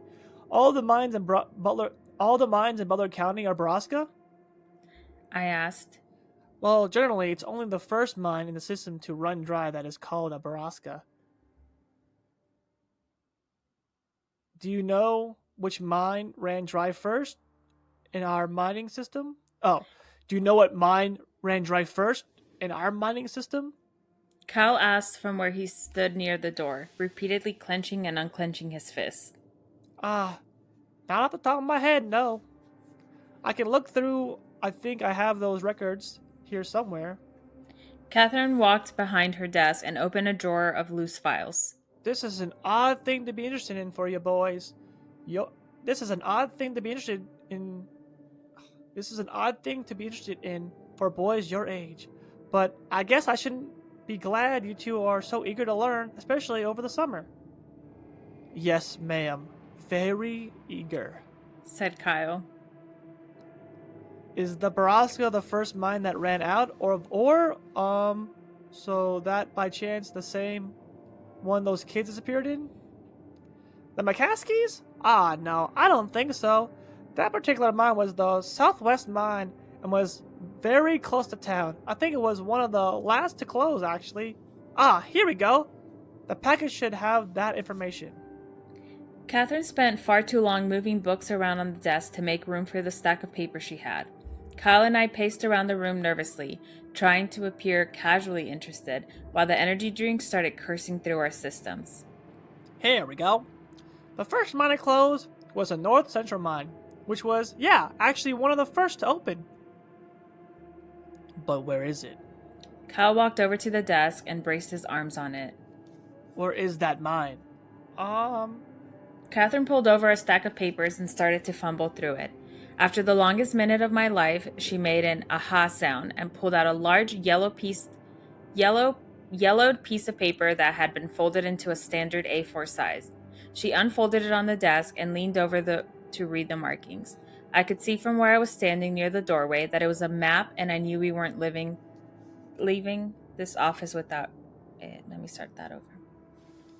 I could see from where I was standing near the doorway that it was a map, and I knew we weren't leaving this office without it. Let's see. That mine was up further on the mountain. A little harder to get to, see? And she pointed at a small dot on the map that was at least 4 miles from where we were looking. Can we take this? Kyle asked. We'll bring it back. Of course! I'm sure I have copies. Listen, if you boys are going exploring, I'm bringing my dad. I lied. Oh, excellent then. You guys have fun.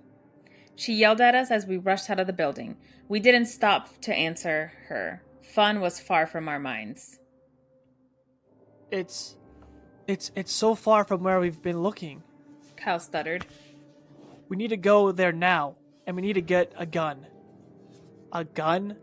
Where are you gonna get a gun, Kyle? From your dad. He's not gonna give us a gun, man. Fine!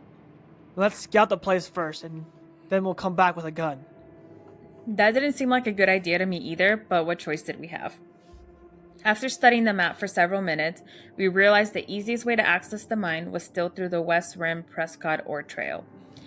We parked at the trailhead and made the familiar hike down the marked trail, and then up the beaten path, realizing that we'd have to travel past Embercott Fort on the way. And I knew in my heart that we were going the right way.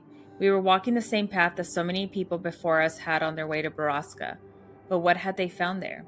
We passed the treehouse, which was as silent as the morning. We walked on in the woods, further north than we had ever been before, and soon we were flying blind, hiking in the general direction of the dot on the map and hoping we were still on course. Within an hour, I began regretting that we'd come without provisions, emotional, and unprepared. By noon, we had been hiking for 4 hours, and it seemed to me that we were lost. I tempered the welling panic with thoughts of Kimber and Whitney and the answers to the mystery that had absorbed my life for so many years. Kyle, for his part, said nothing and kept his eyes straight on his mission. Kyle, for his part, said nothing and kept his eyes straight and his mission his priority. And then, just as the sun teetered on the apex of the day, We saw an emptiness through the trees and the hard lines of man made buildings. Kyle quickened his step, and I rushed to keep up. When we finally broke through the tree line, I choked on my own deep When we finally broke through the tree line, I choked on my own deep breath and fell against a tree as I looked over the quiet encampment. A large wooden sign post that was almost as long as the entire clearing was still standing near the entrance of the mine. It had been a century old, and though most of the letters had rotted off over the years, from those remaining, I could guess that it had once said, Drisking Underground Mine. What was left, however, was Skin NDMIN. Skinned men. That way. Kyle pointed to the north end of the camp. We stepped out from the shadows and into the vulnerability of the clearing. There were several large buildings still standing, and the boarded up entrance to the ore mine was set back into the mountain. We're not getting in there. I whispered. Let's try that building. He said, and pointed toward the one nearby, which was the largest and at least 2 stories tall. We counted to 3 and then ran across the camp to the large wooden doors of the old building. They were cracked open, and when we squeezed inside, I had no doubts that death was indeed present in Borrasca. We were standing in what I guess was a refinery, and in the middle of the room was a large silver, conically shaped machine. A conveyor belt fed into it, and the room had a sour smell. Even the dirt beneath our feet seemed to have taken on a crimson tint. This is the machine. This is where they take them. This is the place where people die. Kimber isn't here. Come on. I was only too happy to squeeze back out the door of the building and tiptoe around the side. We rounded a corner and almost ran into a recently waxed, shiny green truck parked there. This is Kimmy Prescott's truck. I breathed. I know whose truck it is. Kyle growled. We were now on extraordinarily high alert. Kyle dropped to the ground and began to commando crawl around the building. I followed him, waiting to hear a shout or gunshot, but none came. As we crawled around to the back of the building, Kyle turned around to me and put his finger over his lips, then pointed at one story. Pause. Why does he keep saying that's where people go die? Like that's where people go to die. Keep reading. Okay. As we crawled around to the back of the building, Kyle turned around to me and put his finger over his lips, then pointed at a 1-story brown building that was only a dozen feet away from us. We got into a crouched position and moved as fast as he could across the gap between the 2 buildings. I did the same. As soon as I reached the wall next to him, Kyle whirled around and put another finger to his lips and then pointed up to a window directly above us. There were noises coming from inside, and even to me, a 16-year-old virgin, the sounds of sex were unmistakable. We could hear an animalistic grunting and the tired, objecting groans of an old mattress. Unable to help myself, I whispered. What the fuck? To Kyle, but he was already gone, all caution abandoned, running around to the side of the building. Keep going. Is it like... Oh. I followed him through the first door, and we came upon and was hit in the face by an invisible wall of filth and suffering. The smell knocked me back, but Kyle kept running. I followed him in, past crates of ramen noodles, MREs, bottled waters, and boxes I had no time to read. I crossed another threshold, and I was suddenly surrounded by people. So many people. I skidded to a halt and realized I was standing in a sort of dorm. Rows and rows of beds on either side of me with people strapped to them. Some of them wearing dirty rags and some wearing nothing at all. Many seemed to be bloated, and I waited for one to call out to me, but they all remained silent, some watching me through tired, dead eyes and others turning away. Looking around, I realized they were all women, and the bloating I saw seemed to be pregnancies. Some were confined to their beds and others were not. I looked around the room for Kyle and saw him standing a little further in the long room, looking back at me with the same confused, wild expression I was sure was on my face. I saw the realization cross him and called out to him, but he was already running again. I lost him before I'd taken 5 steps to follow. I figured it was probably best to just keep running. spread out, and looked for Kimber. I didn't see her in this room, and I was sure she would have called out to if she was. I looked around for another door and saw one cracked open on the left behind a row of beds. I stared straight at it as I made my way there, desperate to avoid the wretched, void eyes of the women around me. First, we help Kimber, and then we help others. I will come back and help you all, I promise, as soon as I find Kimber. Without a thought, I pushed the door wide open as soon as I'd reached it, and I found the source of noises we heard outside. It was Jimmy, something I'd been expecting to see, but the scene before me was not. He was hunched over the bed of an almost unrecognizable, unresponsive Christy, treating her like an animal. She watched me through the slits of her dead eyes, but she didn't call to me for help.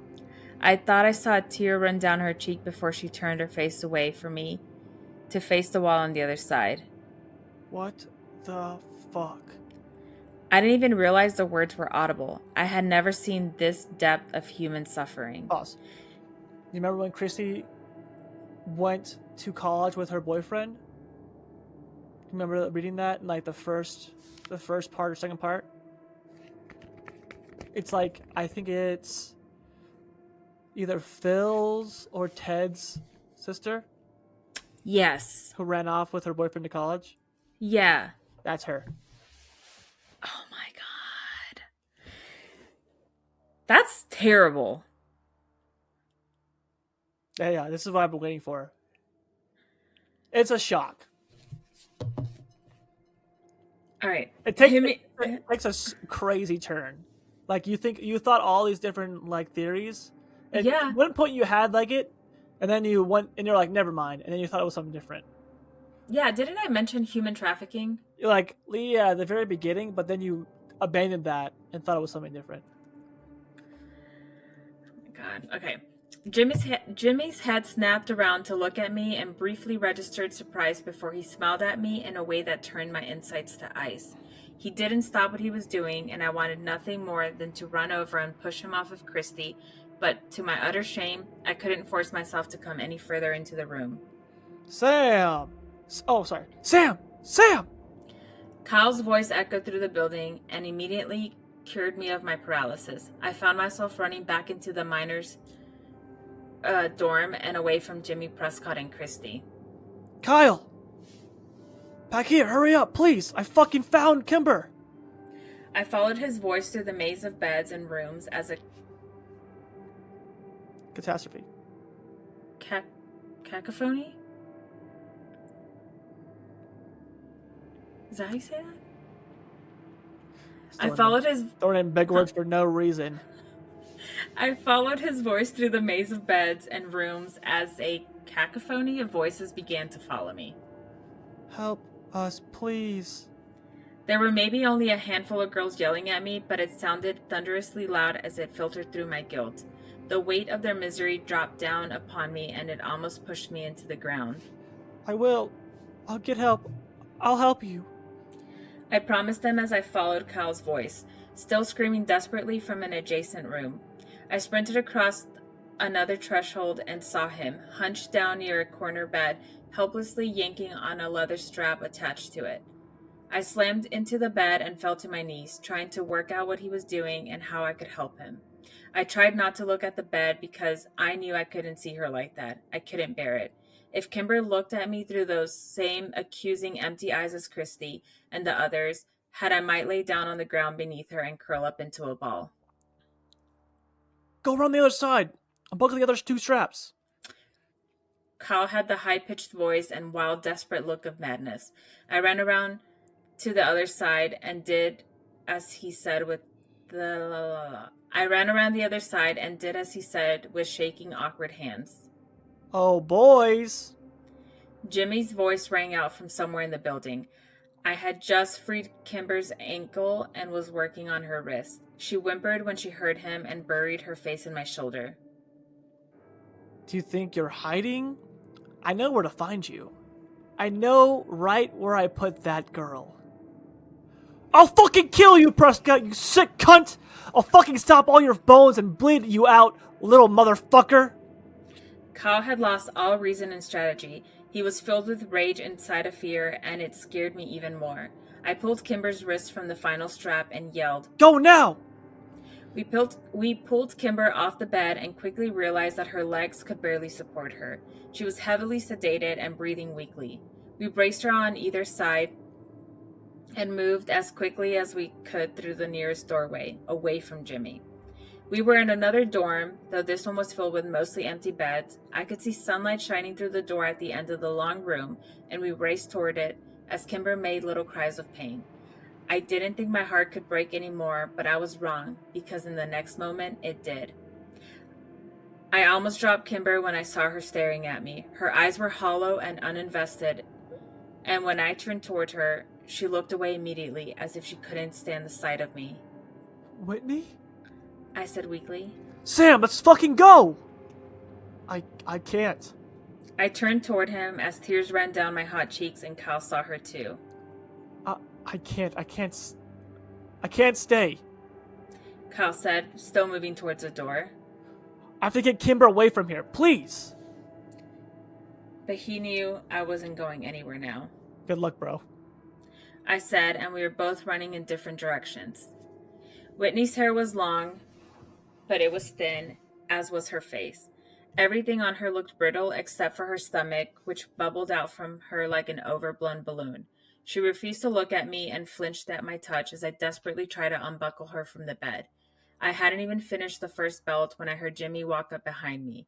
I didn't bother to look at him or to stop trying to free my sister. I didn't know what else to do. I admire your grit, kid, Jimmy said, and then sat down on the bed behind me and continued to watch me, giving no objection to what I was doing.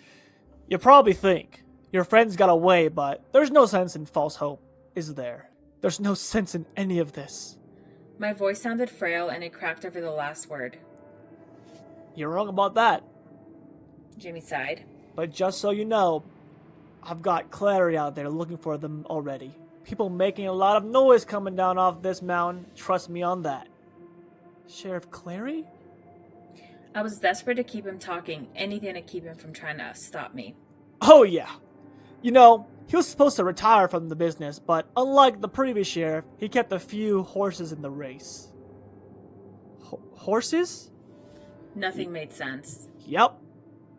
Jimmy slapped the bed next to him. We call those buildings the stables. They call the women horses? Yeah. I dropped the last buckle on the floor and looked down at Whitney. I expected her to spring up and run towards the door while I went after Prescott, but all she did was rub her wrist and itch her collarbone. Then she put her arms back where they'd been, turned her head away from me, and shut her eyes. I slumped down onto the bed next to her and picked up her cold hand. If she wasn't leaving, neither was I. It was over. I sent a silent prayer up to a God I didn't know and wished my friend safety. Do you know what... Do you want to know what this is, Sam? I shrugged. It didn't seem to matter now. It's all about the babies. I stared down at Whitney and her swollen belly, but gave no indication I was listening. You wouldn't believe how much money is in the industry. I mean, my dad was a smart man, and he knew we didn't have anything of value to sell, and back then, the Prescotts were dirt poor. Out of work miners just like everyone else in town. He first got the idea when he sold my older brother off to pay for the legal fees to fight the city. I mean, some people would pay 5 figures for a newborn, you know, even back then. And the organizations that buy them, well, they buy in bulk. But we still make a killing off them. And our overhead is very low. Jimmy stood up and pulled a gun out of his waistband, then threw it on the bed across the aisle. You know, try to understand, Sammy. It's just about the money. We use the stables for community services, too. Lots of people in town come to us, you know, ever since the 50s.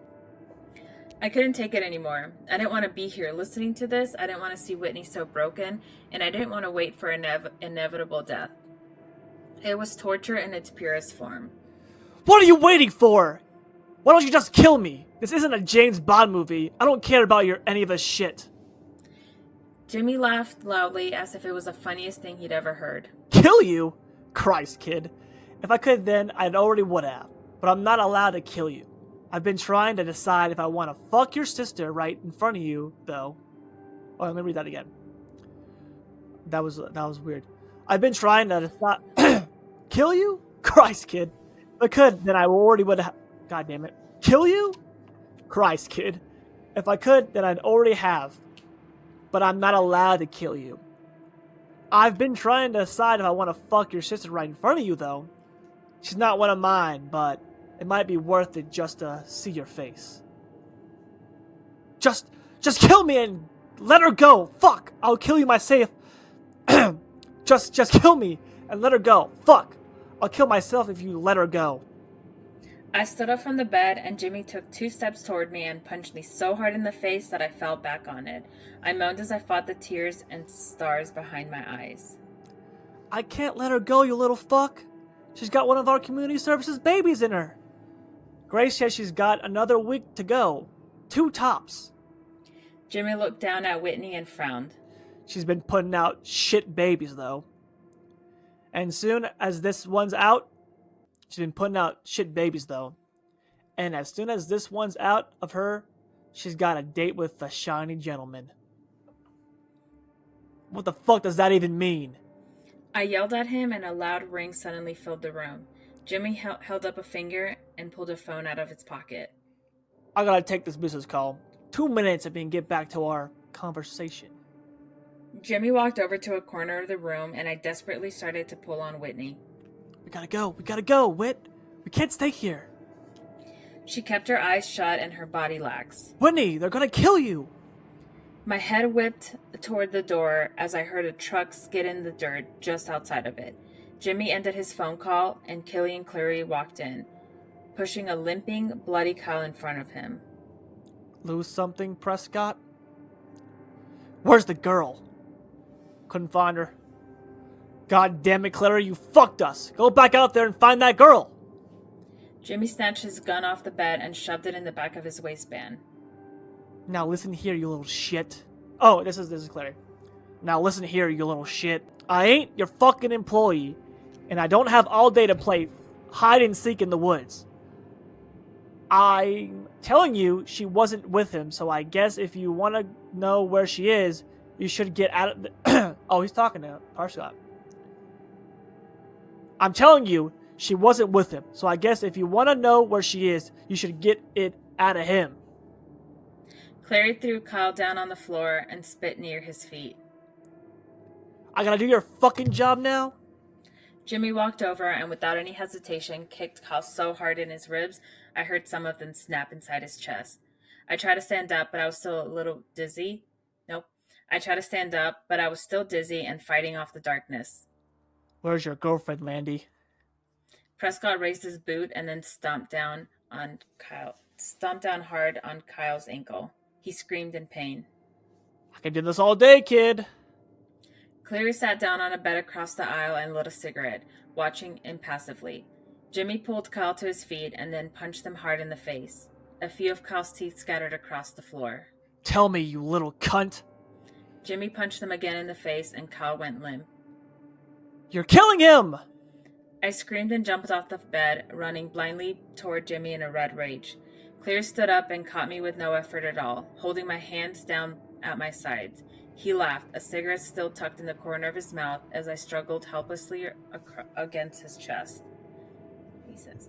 Jimmy had straddled Kyle by now and was rapidly punching him in the face and chest. Kyle was barely conscious, and I prayed he'd pass out from the pain.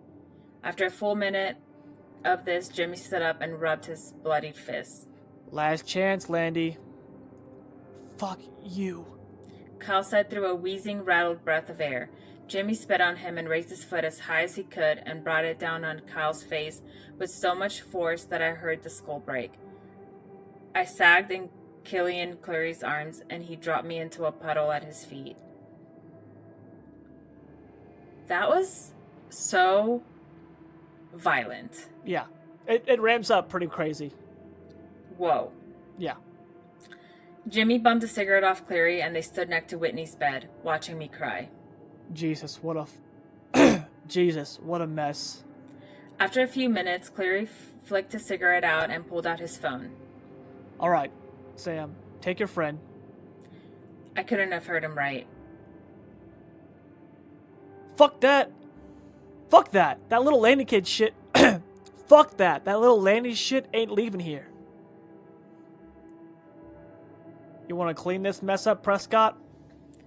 I stood up and my knees didn't buckle beneath me. I'm not leaving without my sister. I told them. Jimmy laughed. Yes, you are. Oh, this is Clary. Yes, you are.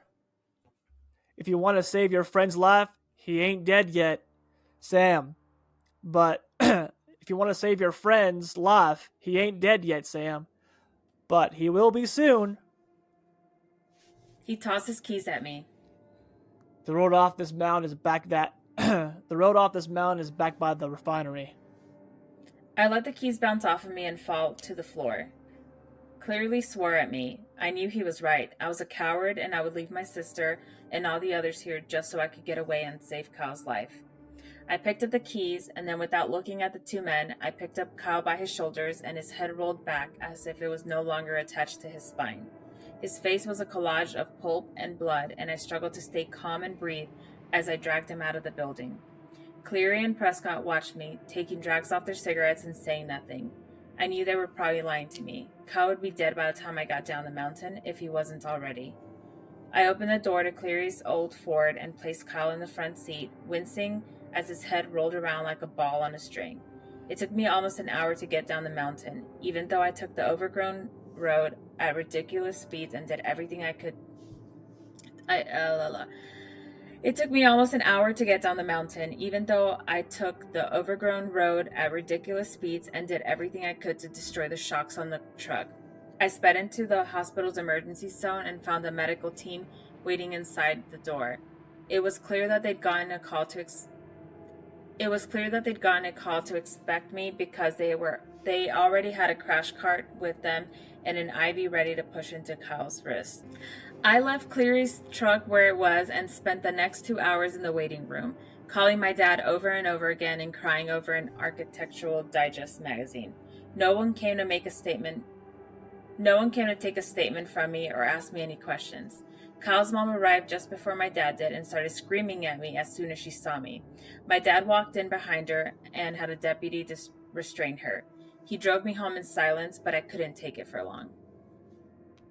Is anyone going to file a police report? Does anyone even fucking care what happened?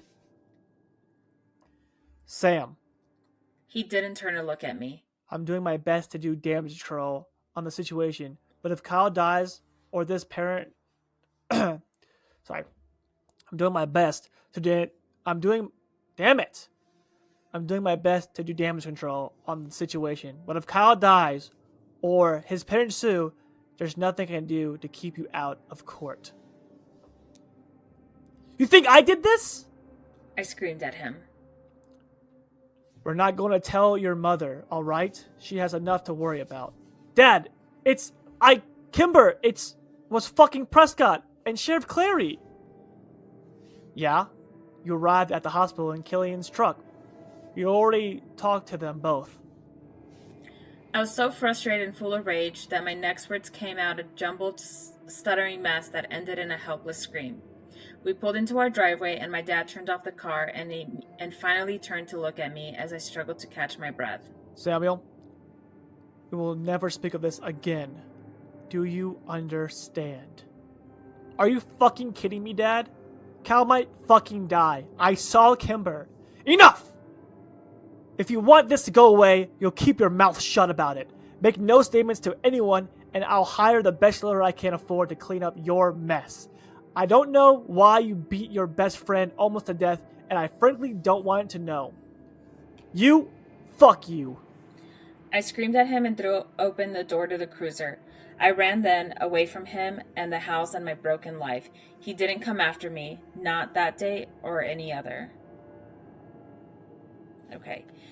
Since everyone in town thought I was a violent thug, no one would let me stay with them when I called around. I eventually went to a motel far outside of town and drained the last of my savings from work paying for the room. I went back to pick up my car from the trailhead, but it was gone, and I hoped it was Kimber who had it and not a tow yard. I read the paper every morning for some mention of Kyle's condition. I saw the Daily's birth announcement about 10 days later.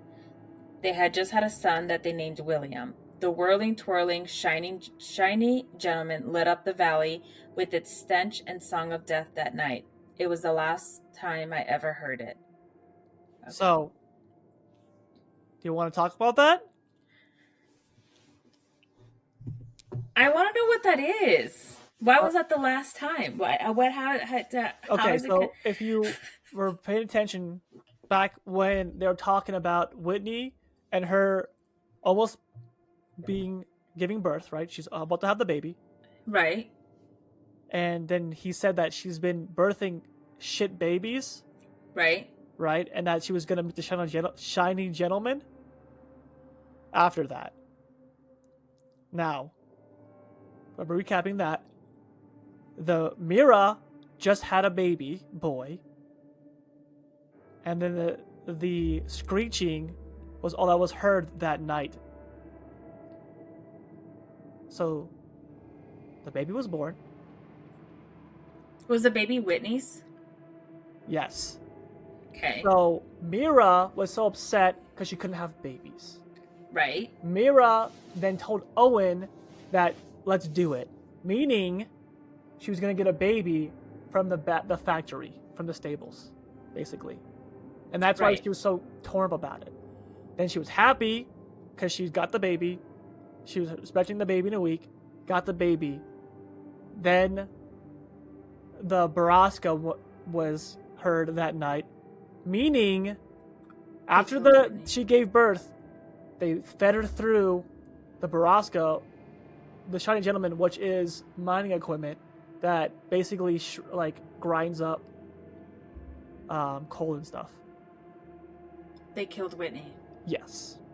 And that's because why she was putting out shit babies. And that's why the ground around that machine was red. Because when they're done with the women, they feed them through the machine and they kill them. So Mira gets her baby. Whitney dies. Sam leaves town. Damn. That just made me sad. Yeah, this story is intense. I know. Like, what the fuck? Okay. So, all right, we'll talk about this in a second. Yeah. Okay. I stayed in Drisking long after the money had run out, and I was sleeping on the concrete behind the motel. I stayed until Kyle was released from the hospital, a mute, empty-eyed, soulless vegetable. I went to see him once while only Parker was home and threatened him until he let me inside the house. When I had assured myself that the Kyle I knew was dead and only his empty husk remained, I left his house and hitchhiked out of town. And after I spent 4 drunken, drug-fueled years in Chicago, I came home one day to find a letter waiting for me. It didn't have a return address, but it was postmarked California. I knew it was from her before I even picked it up. She'd written so many of my assignments for me that I knew Kimber's handwriting better than my own. Inside it was a letter. The letter. I read it only once, many years ago, until I sat down to transcribe it today. My Kimber, I know you aren't going to understand why we did the things we did. It was all born out of love. At least it started that way. You're everything to me, and you'll always be my daughter. Do you understand? And I'm leaving this world because of what I've done to you. Not because of what you are. I don't want you to be upset about what you are, because who you are is beautiful. My dearest, this town has done horrible things. And all of us who live here are guilty. Read this letter and leave this place. I need to tell you all of this. I need to start from the beginning. Somewhere along the way, decades ago, the major population of Drisking became unable to bear children. Most people blame the town for letting the iron ore leak into our water table during the collapsing of our mines. This is the same water table that still provides the town's water today. They were never quite able to fix it, and ore is toxic, and exposure causes infidelity. The town did and still does suffer greatly from its effects. And the Prescotts, they solved the problem that no one could solve. It was an ugly, crass solution that most people were happy to look away when they were able to raise families again. You see, they took girls, mostly women from other places, and they impregnated them and gave us their babies. And the town came under the care of Thomas Prescott when he started to sell some of the babies on the side for a profit to rich couples. And the sheriff, he helped do this. But then an ugly rumor started that they were selling and human traffickers, and the Prescotts had to offer triple the price for girls.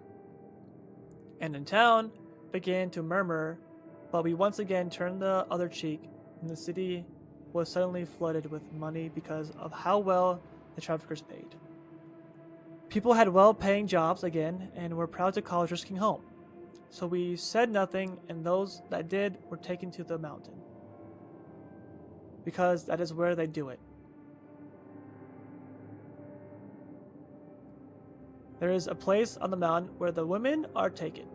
Kimber, drifters, runaways, and if their parents choose it, sometimes the girls in town are even sold back.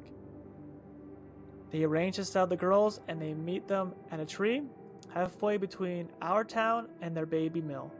Sometimes kids play there now. I think you played there. The Prescotts and the sheriff are the ones who impregnate the girls, and the children are named after them. P, children for the Prescotts, and K, children for the sheriff. And then, when the women become too sick or too old to deliver profitable babies, they are sent through a giant machine that was used to refine ore, and their bodies are crushed and the blood and skin stripped away. And what remains of them are their stolen children and the dust of their bodies and bones. And all that's left of their bodies is the powder that they spread over the mountain to hide our crimes. I'm telling you this, Kimber, because you are one of those children. Most of your friends are of those children. Please get out of Drishkin before your father finds this letter, run away and never come back, and never speak to it to anyone. The industry has been their industry has deep roots, and now the traffickers have lofty connections. Don't tell anyone. Don't keep this letter. Don't look back. I love you. I'm sorry I have to leave you. We all have to answer for our sins, and I'm ready to burn in hell for mine. Love you always and forever, Mom.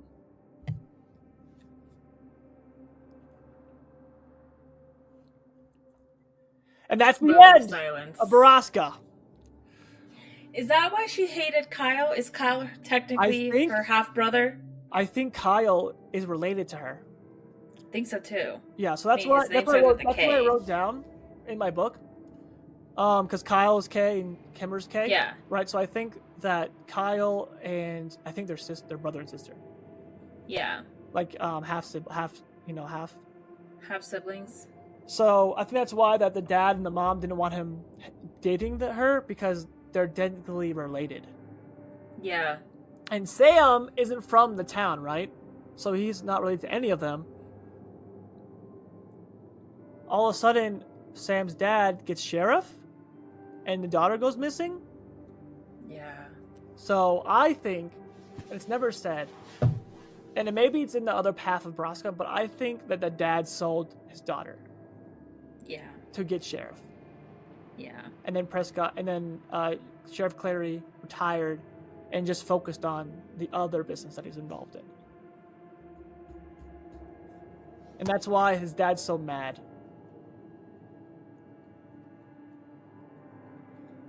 Well, that was rough.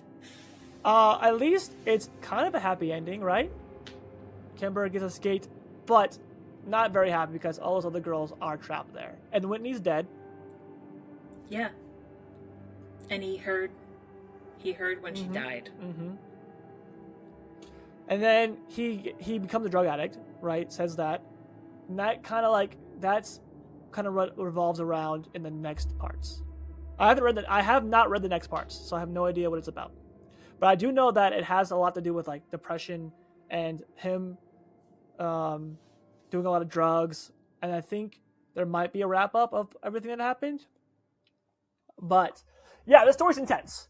So I was waiting for that because like it gets intense. Like it goes from like pretty like it goes from I would say like already a 7 to like a 20 really I know. fast. Um, so that's the end of Borrasca. That's kind of like how it went. It's wild. Like Kyle is literally a vegetable. Like he's literally brain dead. And they blamed him on it. Oh well, that's the cover up, right? Because I'm sure Prescott and clearly called his dad and said, "You better fix this." Yeah. Um, crazy though. Biggest betrayal. His dad like knew the whole time and betrayed him. Yeah. And it started off with betraying Whitney. Well, the Because, whole family, honestly. yeah, Um, that's wild. mm-hmm. It's crazy how like everyone in town like They just, everyone's like, oh wow, there's a lot of K names and a lot of P names in town. yeah. But you get it like, no, so Christy was one of Clary's kids, so Prescott got her. Whitney was none of them actually, so she just but And then Kyle's brother, Preston, yeah. He's probably was Prescott's kid. Prescott's kid. Oh my god, Jesus. Mm-hmm. Okay. And then the triple tree is like the meeting So those point. names that are written on there aren't names that kids are putting on there. It's literally names of women who have been sold to the mill and they put their names on it because it's a halfway point. And that's why the bed in the treehouse smelled and was dirty, because sometimes they'd probably do it at that house before they take them. That's dark. That kid, no wonder he went to drugs. He traumatized for life. Mm-hmm. And crazy, I forgot that Thomas Prescott sold his own son. I forgot about that part.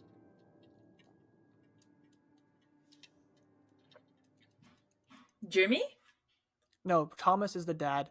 Sold Jimmy's brother to pay for the kid. Oh, yeah, that's wild. Yeah.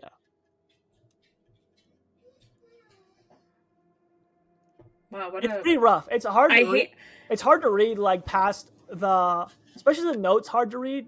It was hard to read the note, and I've read the story. I mean, I've heard the story before, but the way that the author can like hit you with all these emotions, and also the crazy twist that it had, the story is great. The story is a really good story. It's pretty scary, and it's also like the fact that this is happening now. Currently, it's more realistic than the stories that we read, right? Because it's 100%. literally happening in some way or in some form or another. Maybe like not like this, but I wouldn't put it past it either. Right, the world's a sick place, so really like opens your eyes to that. Yeah. It's Yeah, intense. I have like mixed feelings of saying like, wow, what a great story, because like that was rough, but also like that was a good story. It was a good story. The situation and what it's written about is obviously not good. It's intense. Yeah. It makes you feel emotions, and it makes you like. It really makes you appreciate your own life, because it's not happening to you, because you know people take things for granted, because this has happened to women and men, all the time, constantly. Yeah. So Wow. it's Thanks for crazy. taking me on this terrible ride. Yeah, that's literally how everyone feels when they read it. That's how when they read it on Creepcast, that's how Hunter felt too. He was like, Yeah. yeah, it's intense. Yeah. We'll read the second half. It's gonna be long though. I don't want to read it right away. Yeah. Honestly, I want to like this like sit for a bit. But hope you guys enjoyed. Hope you guys enjoyed the story. I can't promise you the next ones will be happy, but it's a horror podcast, so most of the time they're not going to be happy. But hope you guys enjoyed the story. This author is great. Go check out their stuff. This is actually a book now, so if you want to go find the book and actually read the full thing, and also they edited it and made this part of the story actually better, and did some edits and refined it. So this is really like a rough draft. So I hope you guys enjoyed. Sorry for doing it to you. If you haven't heard the story before, it's definitely intense, and that's why we put the warnings at the beginning of the video. She is. Andrea is out of it, dude. She's completely like shut down. Sorry. Crashed out. She's like, God damn. Yep. I can see it. Intense story, right? Does not mean it's not a good read. It's a really good read, but not the ending that people hope for, especially since it's such a big twist. But thanks for watching. Don't forget to like, subscribe, and comment. Right? We love the comments. So that's how we did. And sleep well. Sleep well out there, because this story can keep people up. So, good night, and we'll see you next time.